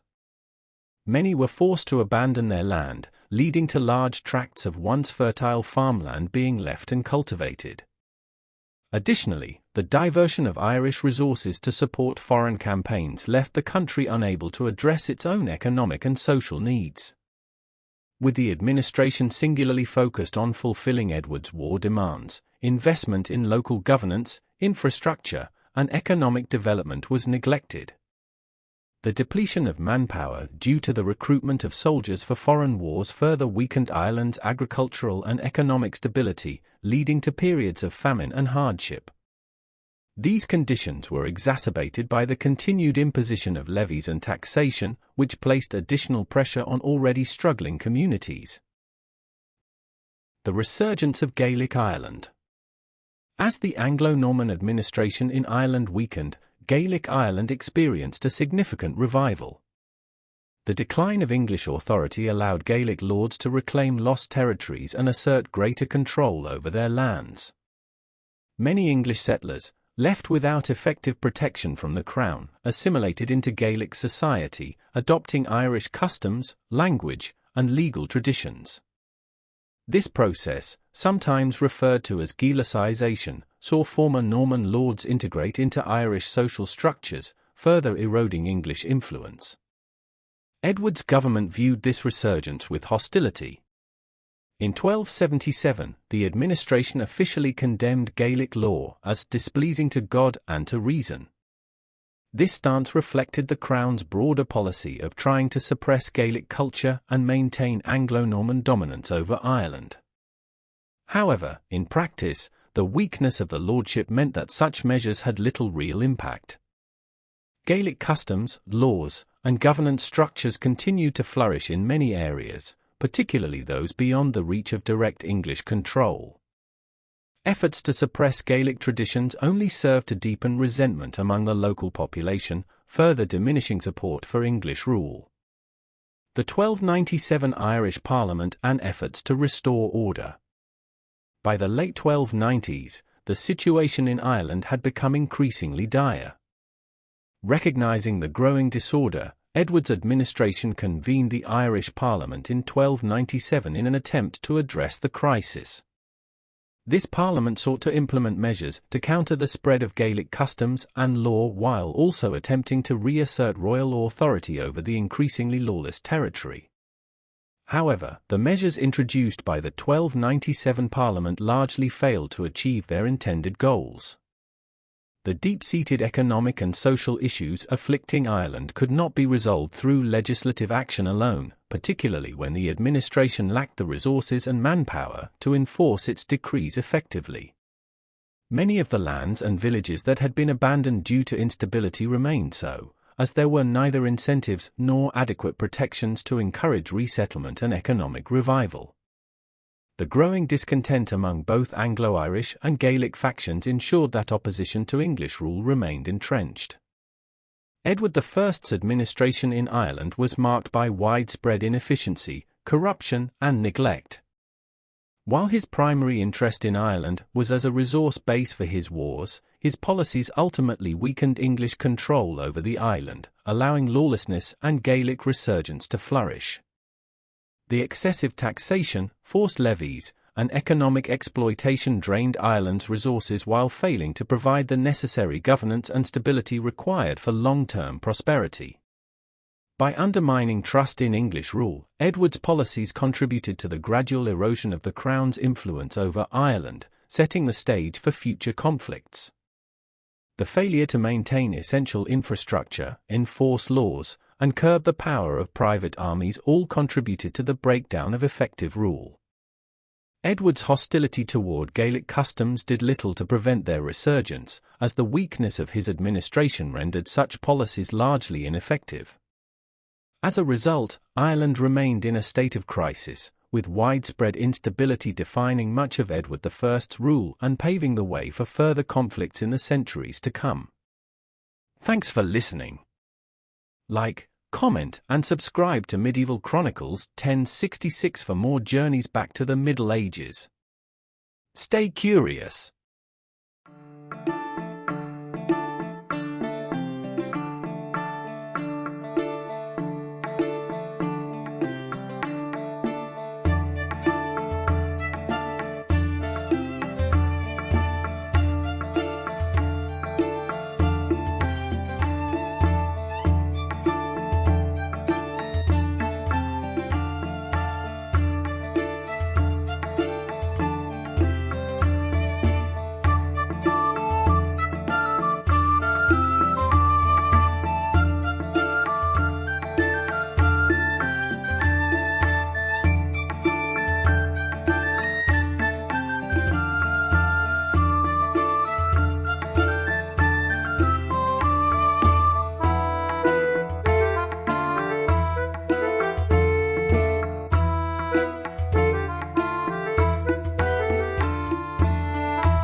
Later reign, 1297 to 1307, constitutional crisis. During the late 13th century, King Edward I of England encountered mounting financial difficulties due to his unceasing military campaigns. These conflicts placed an enormous economic burden on his subjects, who struggled under the weight of escalating taxes.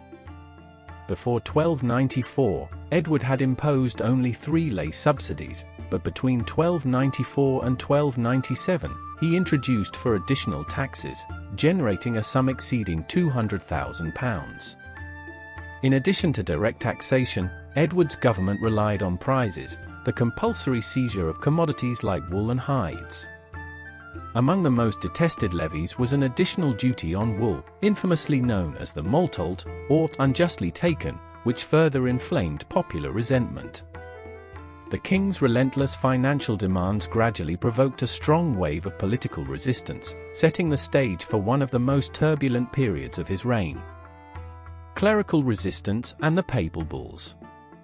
Initially, opposition to Edward's fiscal policies emerged not from the lay population, but from the clergy. In 1294, Edward demanded that the church contribute half of its revenues to the crown. This unprecedented requisition met resistance, yet Edward swiftly responded by threatening rebellious clergy with outlawry. Faced with little alternative, they ultimately conceded to his demands. At this juncture, Robert Winchelsea, who had been appointed Archbishop of Canterbury, was in Italy awaiting papal consecration. Upon returning to England in January 1295, he found himself compelled to approve another significant grant to the king later that year.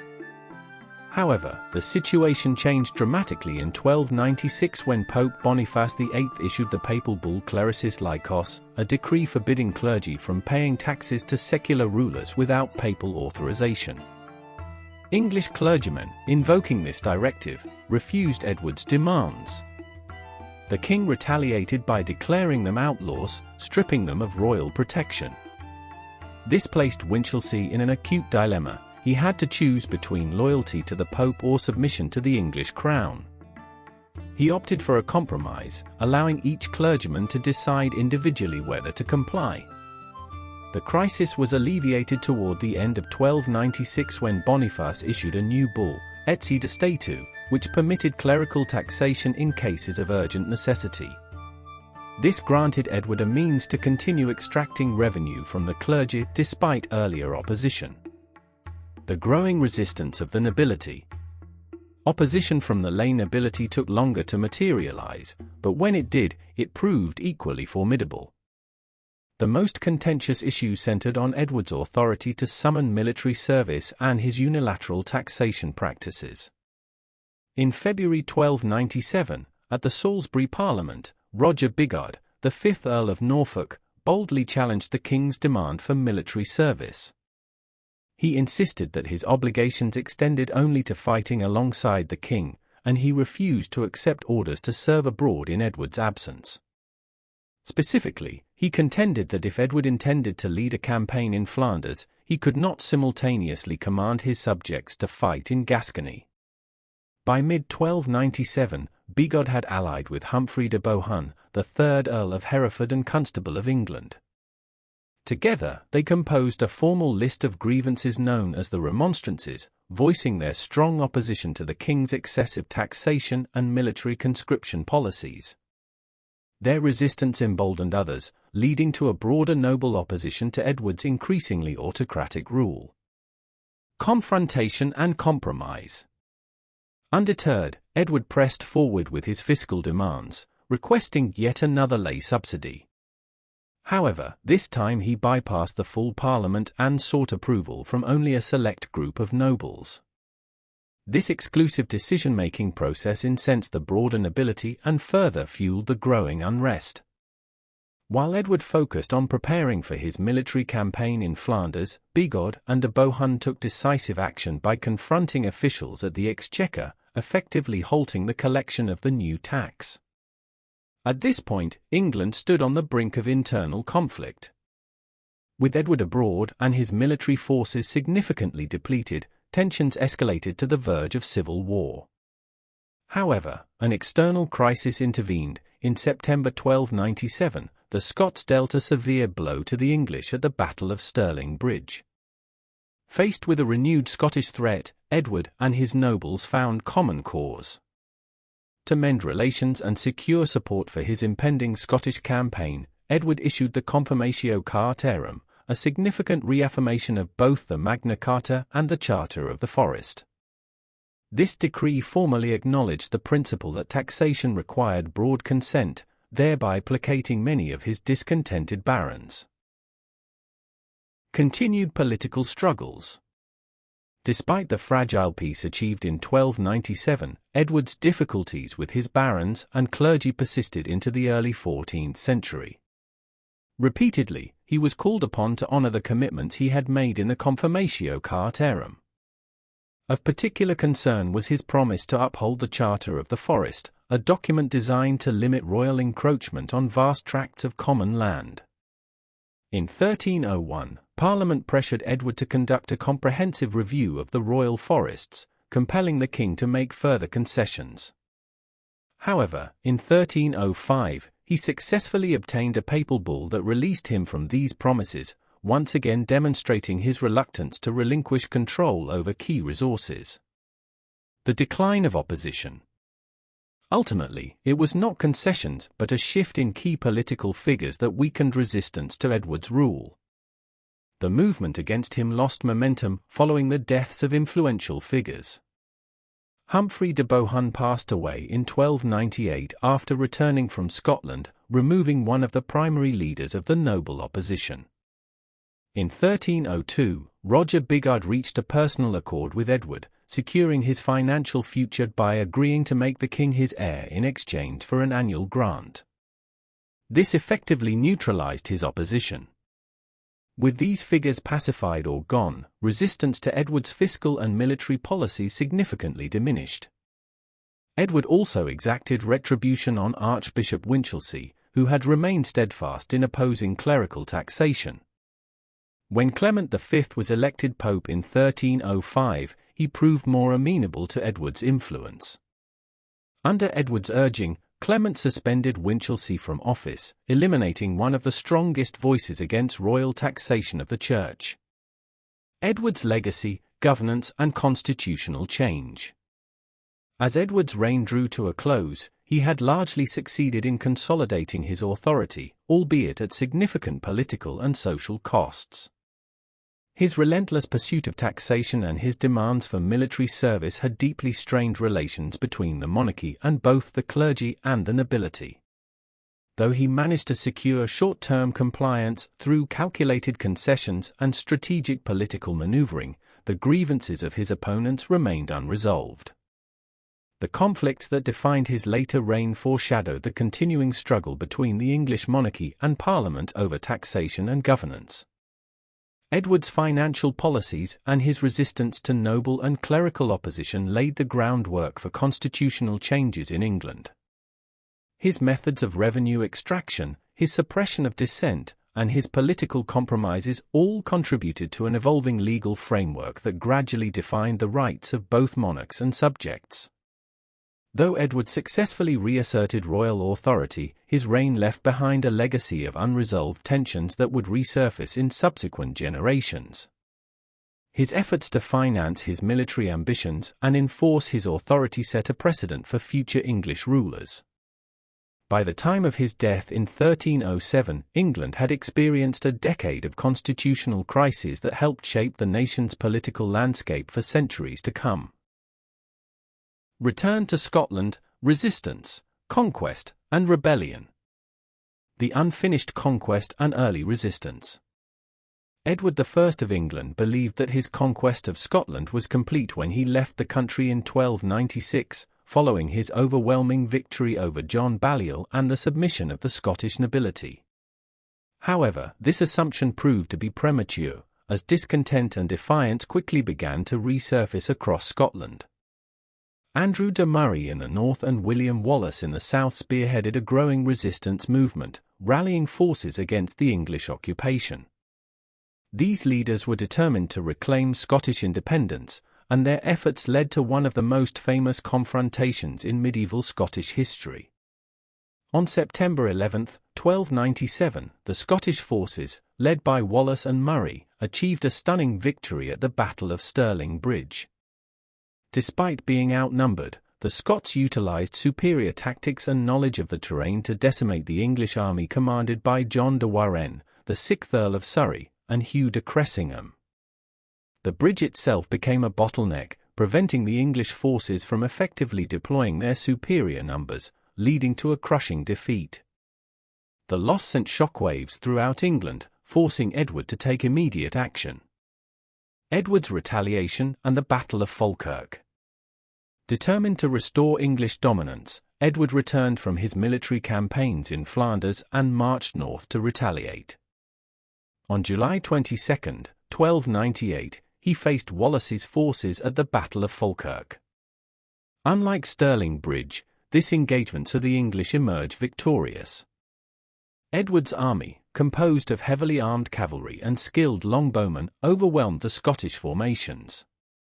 Wallace's schiltrons, tightly packed defensive units of spearmen, proved ineffective against the relentless English archers.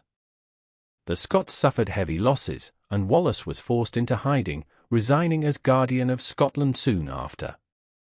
Despite this significant victory, Edward failed to secure complete control over Scotland. By 1299, Scottish forces had regrouped, and under new leadership, they successfully recaptured Stirling Castle, demonstrating that resistance remained resilient. Edward continued to campaign in Scotland over the next few years, capturing strategically vital locations, including Cullaverock Castle in 1300. However, the Scots avoided direct confrontations, instead opting for guerrilla-style warfare, conducting raids and striking at English supply lines. Diplomatic maneuvers and the fall of Wallace. Recognizing the need for external support, the Scots turned to the Pope for intervention. In 1301, Pope Boniface VIII issued a papal bull urging Edward to recognize Scottish sovereignty. This request was rejected by the English crown, as reflected in the Baron's Letter of 1301, which asserted England's rights over Scotland. By 1303, the geopolitical landscape shifted when England secured a peace agreement with France, effectively isolating Scotland diplomatically. With this advantage, Edward launched another campaign, systematically subjugating Scottish strongholds. In 1304, many of the Scottish nobles, including Robert the Bruce, pledged their allegiance to Edward. The final blow to the Wallace-led resistance came in 1305 when he was betrayed by a fellow Scot, Sir John de Menteith. Captured and transported to London, Wallace was charged with treason and subjected to a brutal execution. His public death was meant as a warning to other rebels, but instead, it cemented his status as a national martyr. The rise of Robert the Bruce and renewed rebellion. Although Wallace's execution seemed to mark the end of organized resistance, the struggle for Scottish independence was far from over. In a dramatic turn of events, Robert the Bruce, who had previously sworn loyalty to Edward, shifted his allegiance and took a bold step toward reclaiming Scotland. On February 10, 1306, he murdered his rival, John Comyn, at a church in Dumfries, eliminating a major obstacle to his ambitions. A few weeks later, on March 25, 1306, he was crowned King of Scotland, openly challenging English authority. Bruce's actions triggered an immediate response from Edward. Too weak to lead an army himself, Edward delegated command to his trusted generals, including Aymer de Valence, the 2nd Earl of Pembroke, and Henry Percy, the 1st Baron Percy. The English response was swift. On June 19, 1306, Bruce suffered a devastating defeat at the Battle of Methven, forcing him into hiding.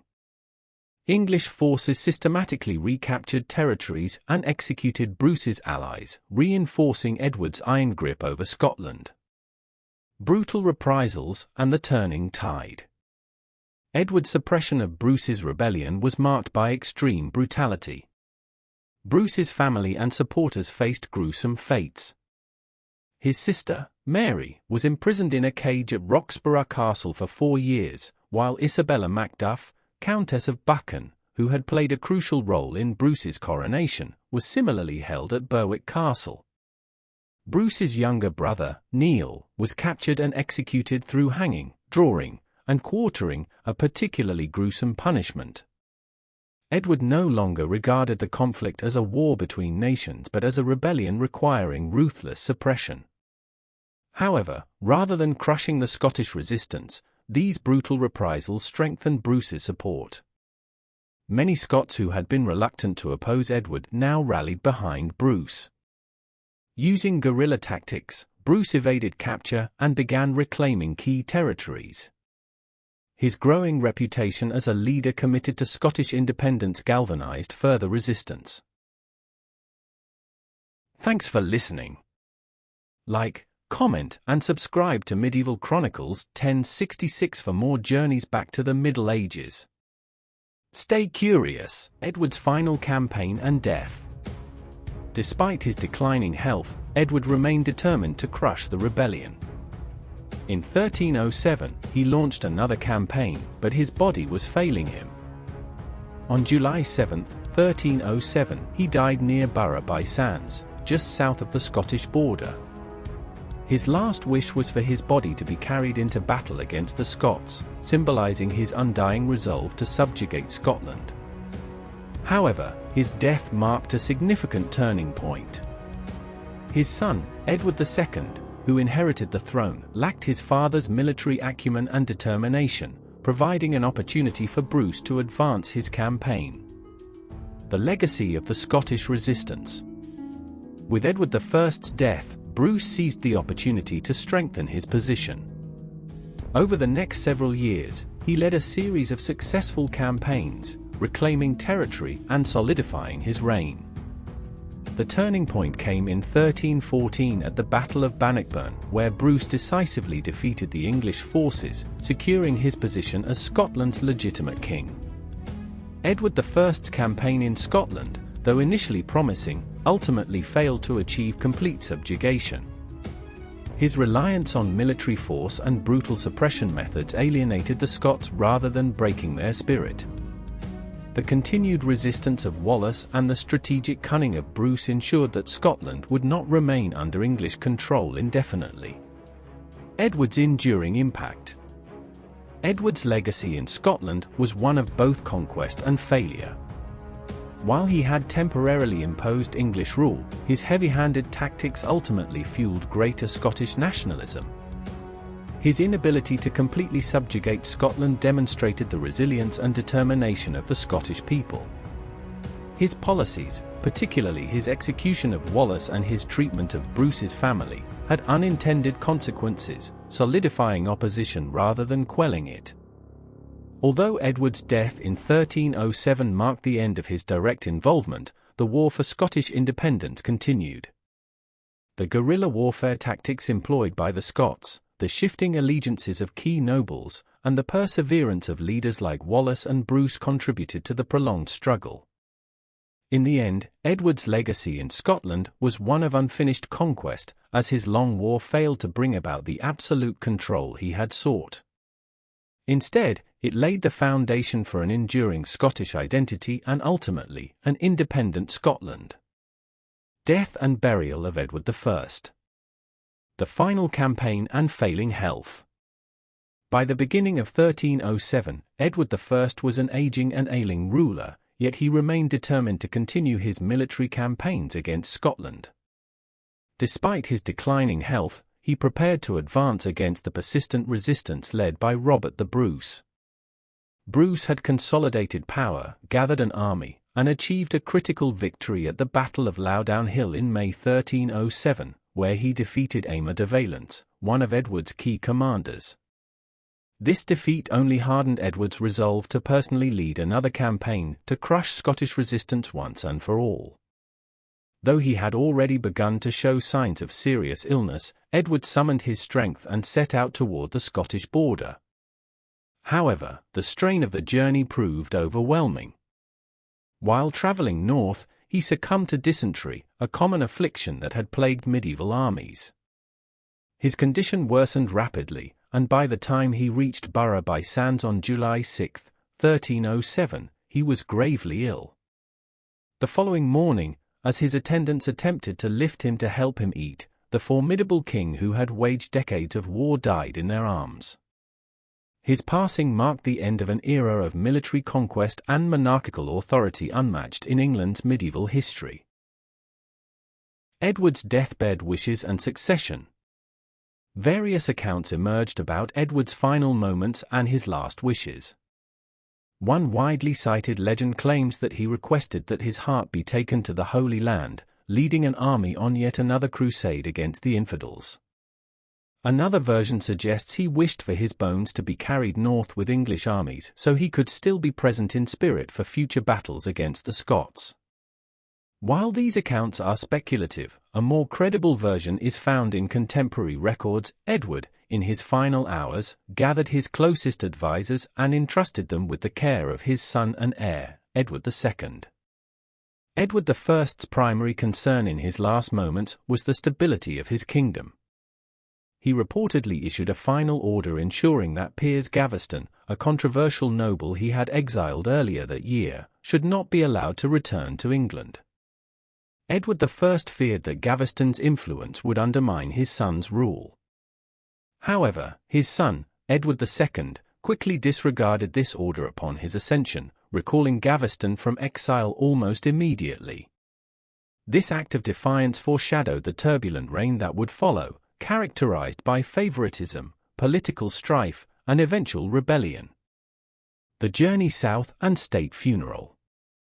Edward I's body was carefully transported south, passing through various religious sites where he was honored with prayers and ceremonies.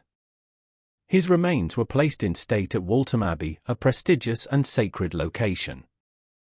Despite his legendary status as a warrior king, records of his funeral remain sparse. The total expenditure for the ceremony amounted to approximately £473, a substantial sum for the period, but modest for a monarch of his stature. It remains unclear whether the restrained nature of the ceremony was due to financial limitations or a deliberate reflection of Edward's practical and militaristic personality. Edward was eventually interred at Westminster Abbey on October 27, 1307. His tomb was surprisingly unadorned, constructed from Purbeck marble and lacking the elaborate effigy typically seen on royal burials. Historians debate the reasoning behind this simplicity. Some suggest it was a reflection of his pragmatic character, while others speculate that England's drained resources, due to decades of war, played a role in the austere design. Tomb investigations and physical stature. Centuries later, in 1774, the Society of Antiquaries of London opened Edward's tomb for study. Inside, they discovered that his body had been remarkably well preserved after nearly 470 years. One of the most intriguing findings from the examination was confirmation of Edward's height. The king had been famously tall, earning him the moniker Longshanks. His skeletal remains confirmed that he stood around 6 feet 2 inches, an exceptional height for the medieval period. The inscription and hammer of the Scots. Edward's tomb bore a Latin inscription that read, Edwardus primus Scotram Malleus Hic est, 1308. Pactum serva, translated as Here is Edward I, Hammer of the Scots, 1308. Keep the trough. This inscription symbolized his relentless pursuit of Scottish subjugation and his vow to avenge defiance, particularly from Robert the Bruce. However, the title Hammer of the Scots was not a contemporary designation. The epithet was likely added in the 16th century by John Feckenham, the last abbot of Westminster. Despite this, it became permanently associated with Edward I's legacy, portraying him as the unyielding force that sought to bring Scotland under English rule. Edward's death and its impact on Scotland. Edward I's death dramatically shifted the balance in the ongoing English-Scottish conflict. While his military campaigns had placed immense pressure on Scotland, he had failed to fully conquer the country. His son and successor, Edward II, lacked the strategic mind and leadership qualities of his father. Consequently, the war against Scotland entered a new phase that would ultimately favour Robert the Bruce. Freed from Edward I's unrelenting military campaigns, Bruce seized the opportunity to solidify his rule. He reorganized Scottish forces, reclaimed lands, and launched a series of successful campaigns that culminated in a defining moment, the Battle of Bannockburn in 1314. The overwhelming Scottish victory ensured Bruce's status as the rightful ruler of Scotland and secured the country's independence for the foreseeable future. This major event underscored the ultimate failure of Edward I's long-term goal to subjugate Scotland under English rule. Edward's legacy: warrior, reformer, and conqueror. Edward I is remembered not only for his military conquests but also for his significant contributions to England's legal and administrative systems. His reign saw the introduction of key legal reforms that shaped English common law, many of which had lasting influences on governance and legal traditions. However, his campaigns in Wales and Scotland, as well as his participation in European conflicts, defined much of his legacy. His war efforts against Scotland remain one of the most discussed aspects of his rule. While his victories demonstrated his formidable strategic acumen, his brutal policies and harsh treatment of Scottish leaders only strengthened resistance rather than securing submission. The execution of William Wallace and the aggressive crackdowns against Robert the Bruce's supporters fueled the very defiance that Edward sought to eliminate. His death came at a time when his conquests remained incomplete, and his son's inability to maintain his military legacy only accelerated England's loss of control over Scotland. Conclusion: the end of a monarch, the continuation of conflict.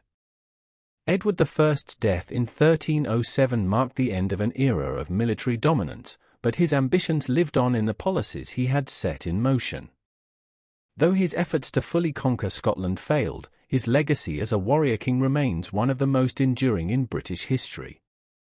His title as the Hammer of the Scots, whether contemporary or not, symbolizes the relentless nature of his campaigns, his determination to expand English power, and his belief in an unshakable monarchy. Ultimately, his passing allowed Scotland the breathing room it needed to fight for and secure its independence. Edward's death was not just the conclusion of a powerful reign, it was the turning point that allowed the Scots, under Bruce's leadership, to achieve a decisive victory against English rule. His tomb at Westminster Abbey remains a solemn tribute to a monarch whose influence on British history endures to this day. Legacy of Edward I. Early histories and perceptions. The first recorded histories of Edward I emerged in the 16th and 17th centuries. These accounts primarily relied on chronicles of the time rather than official records, offering general assessments of Edward's reign. Chroniclers frequently praised his accomplishments, depicting him as a powerful and authoritative ruler who strengthened the English crown. In the 17th century, legal scholar Sir Edward Coke described Edward as the English Justinian, likening him to the Byzantine Emperor Justinian I, who was renowned for his legal reforms. This comparison underscored Edward's contributions to English law and governance. As historical analysis evolved, scholars began to scrutinize Edward's reign in relation to the changing role of Parliament and the monarchy, drawing parallels to the political struggles of their own time. 18th and 19th century evaluations. By the 18th century, historians increasingly viewed Edward I as a skilled yet ruthless monarch. He was portrayed as a leader shaped by the demands of his era, someone who acted decisively when necessary.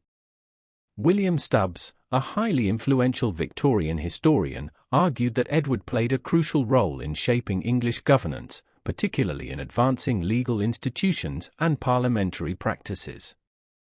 According to Stubbs, Edward's leadership set the foundation for England's later constitutional monarchy. Stubbs' student, Thomas Tout, initially supported this perspective but later revised his opinion after extensive research into Edward's court and household. Tout came to believe that Edward was a pragmatic ruler who used Parliament strategically, employing it as a tool to curb the power of the nobility while bolstering his own authority. 20th and 21st century perspectives. Modern historians have continued to reassess Edward I's reign, recognizing it as a pivotal period in medieval England. While some scholars hail him as one of the greatest medieval kings, they often contrast the effectiveness of his early reign with the difficulties of his later years. G. Templeman, in his 1950 historiographical essay, asserted that Edward deserves a high place in the history of medieval England. Over the past century, 3 major academic biographies have shaped contemporary understanding of his reign. F. M. Powick's volumes from 1947 and 1953 became standard references, offering a largely positive assessment of Edward's reign. Powick praised his legal achievements and commitment to justice. In 1988, Michael Prestwich published a comprehensive biography, focusing on Edward's political career. While still portraying him favorably, Prestwich acknowledged the king's policy failures and their long-term consequences. In contrast, Mark Morris's 2008 biography provided a more critical portrayal, exploring Edward's character flaws and emphasizing his role in persecuting England's Jewish community. Morris's work highlighted the darker aspects of Edward's rule, including policies that modern scholars condemn as deeply discriminatory. Debates on Edward's kingship. Scholars have long debated Edward I's leadership, questioning whether his reign was characterized by collaboration or oppression. Michael Prestwich attempted to evaluate him by the standards of his time, acknowledging his strengths while critiquing his political insensitivity. Fred Kazel concurred, arguing that Edward lacked diplomatic subtlety and often relied on sheer force to achieve his objectives. Prestwich ultimately concluded that Edward was a formidable king, whose reign was both significant and deeply complex. G.W.S. Barrow took a different stance, arguing that Edward fell short of the moral standards of his time. He described Edward as a leader driven by personal ambition, frequently displaying a vindictive nature. John Gillingham further developed this perspective, labeling Edward as an effective bully, but recognizing his immense impact on Britain's political landscape. Andrew Spencer and Caroline Burt provided an alternative view in 2014, reassessing Edward's role in constitutional reform. They described him as a creative and determined ruler who acted with a strong sense of moral purpose. Colin Veitch, however, raised the question of whether Edward's subjects in Wales, Scotland, Ireland, and the Jewish community would have shared such a positive evaluation of his rule. Differing views in England and Scotland.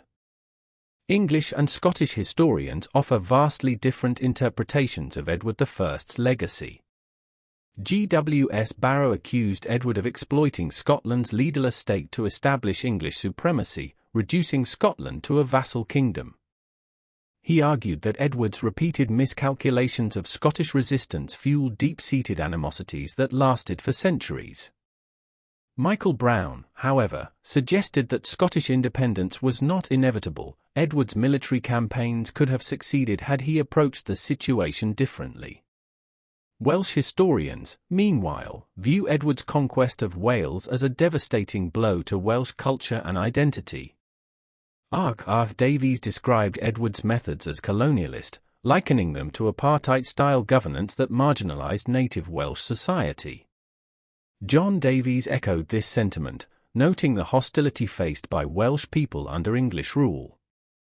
While Edward made some efforts to incorporate the Welsh into his administration, historians argue that these measures were insufficient to repair the damage caused by his conquests. Irish historians also regard Edward I's reign as a turning point in their history. James Lydon argued that Edward's use of Irish resources to finance his wars weakened the lordship of Ireland, while his failure to maintain stability allowed Gaelic forces to regain strength. These conflicts would contribute to prolonged unrest in Ireland, further complicating English rule. Edward I's treatment of the Jewish community. Edward's actions toward England's Jewish population remain one of the most contentious aspects of his reign. Barry Dobson suggested that this aspect of Edward's rule has become increasingly relevant to modern audiences. In 1290, Edward issued the Edict of Expulsion, ordering the forced removal of all Jews from England. Historians such as Colin Richmond and Robert Stacey describe this policy as state-sponsored anti-Semitism. While anti-Semitic sentiments had existed in England prior to Edward's reign, scholars argue that he was the first English monarch to implement an official policy of persecution against the Jewish community. Paul Hyams and Robert Moore have examined the role of the Church in shaping Edward's attitudes toward Jewish subjects, suggesting that religious leaders encouraged his actions rather than these policies stemming from widespread popular prejudice. Many scholars believe that Edward's financial motivations played a significant role in the expulsion, as Jewish moneylenders had been heavily taxed and exploited by the crown. With debts mounting and Parliament demanding further restrictions, Edward ultimately chose expulsion as a politically expedient solution. This decision solidified long-term English anti-Semitism, shaping attitudes for centuries to come. Edward's family and succession. Edward I had a large family, fathering at least 14 children, possibly 16, with his first wife, Eleanor of Castile. Of these, only 5 daughters and 1 son survived into adulthood. His only surviving male heir, Edward II, ascended the throne upon his father's death in 1307. Edward II's reign, however, proved to be tumultuous. His reliance on Piers Gaveston and subsequent political struggles led to widespread discontent, setting the stage for rebellion and his eventual deposition. Conclusion: a complex and divisive legacy. Edward I's legacy remains a topic of intense debate. While many historians acknowledge his contributions to English law, governance, and military expansion, his methods have been criticized as harsh and often repressive. His campaigns in Wales and Scotland left lasting scars, while his expulsion of the Jewish community solidified patterns of discrimination. Although admired for his strategic acumen and legislative achievements, his reign also exemplified the limitations of medieval kingship, where force and coercion often took precedence over diplomacy and compromise. Despite these contradictions, Edward I's impact on Britain and Ireland was profound. His policies shaped the trajectory of medieval England, strengthening the monarchy while fostering resistance among the nations he sought to control. Whether viewed as a visionary leader or a ruthless conqueror, Edward I's reign remains one of the most defining periods in English medieval history. Thanks for listening. Like, comment, and subscribe to Medieval Chronicles 1066 for more journeys back to the Middle Ages. Stay curious.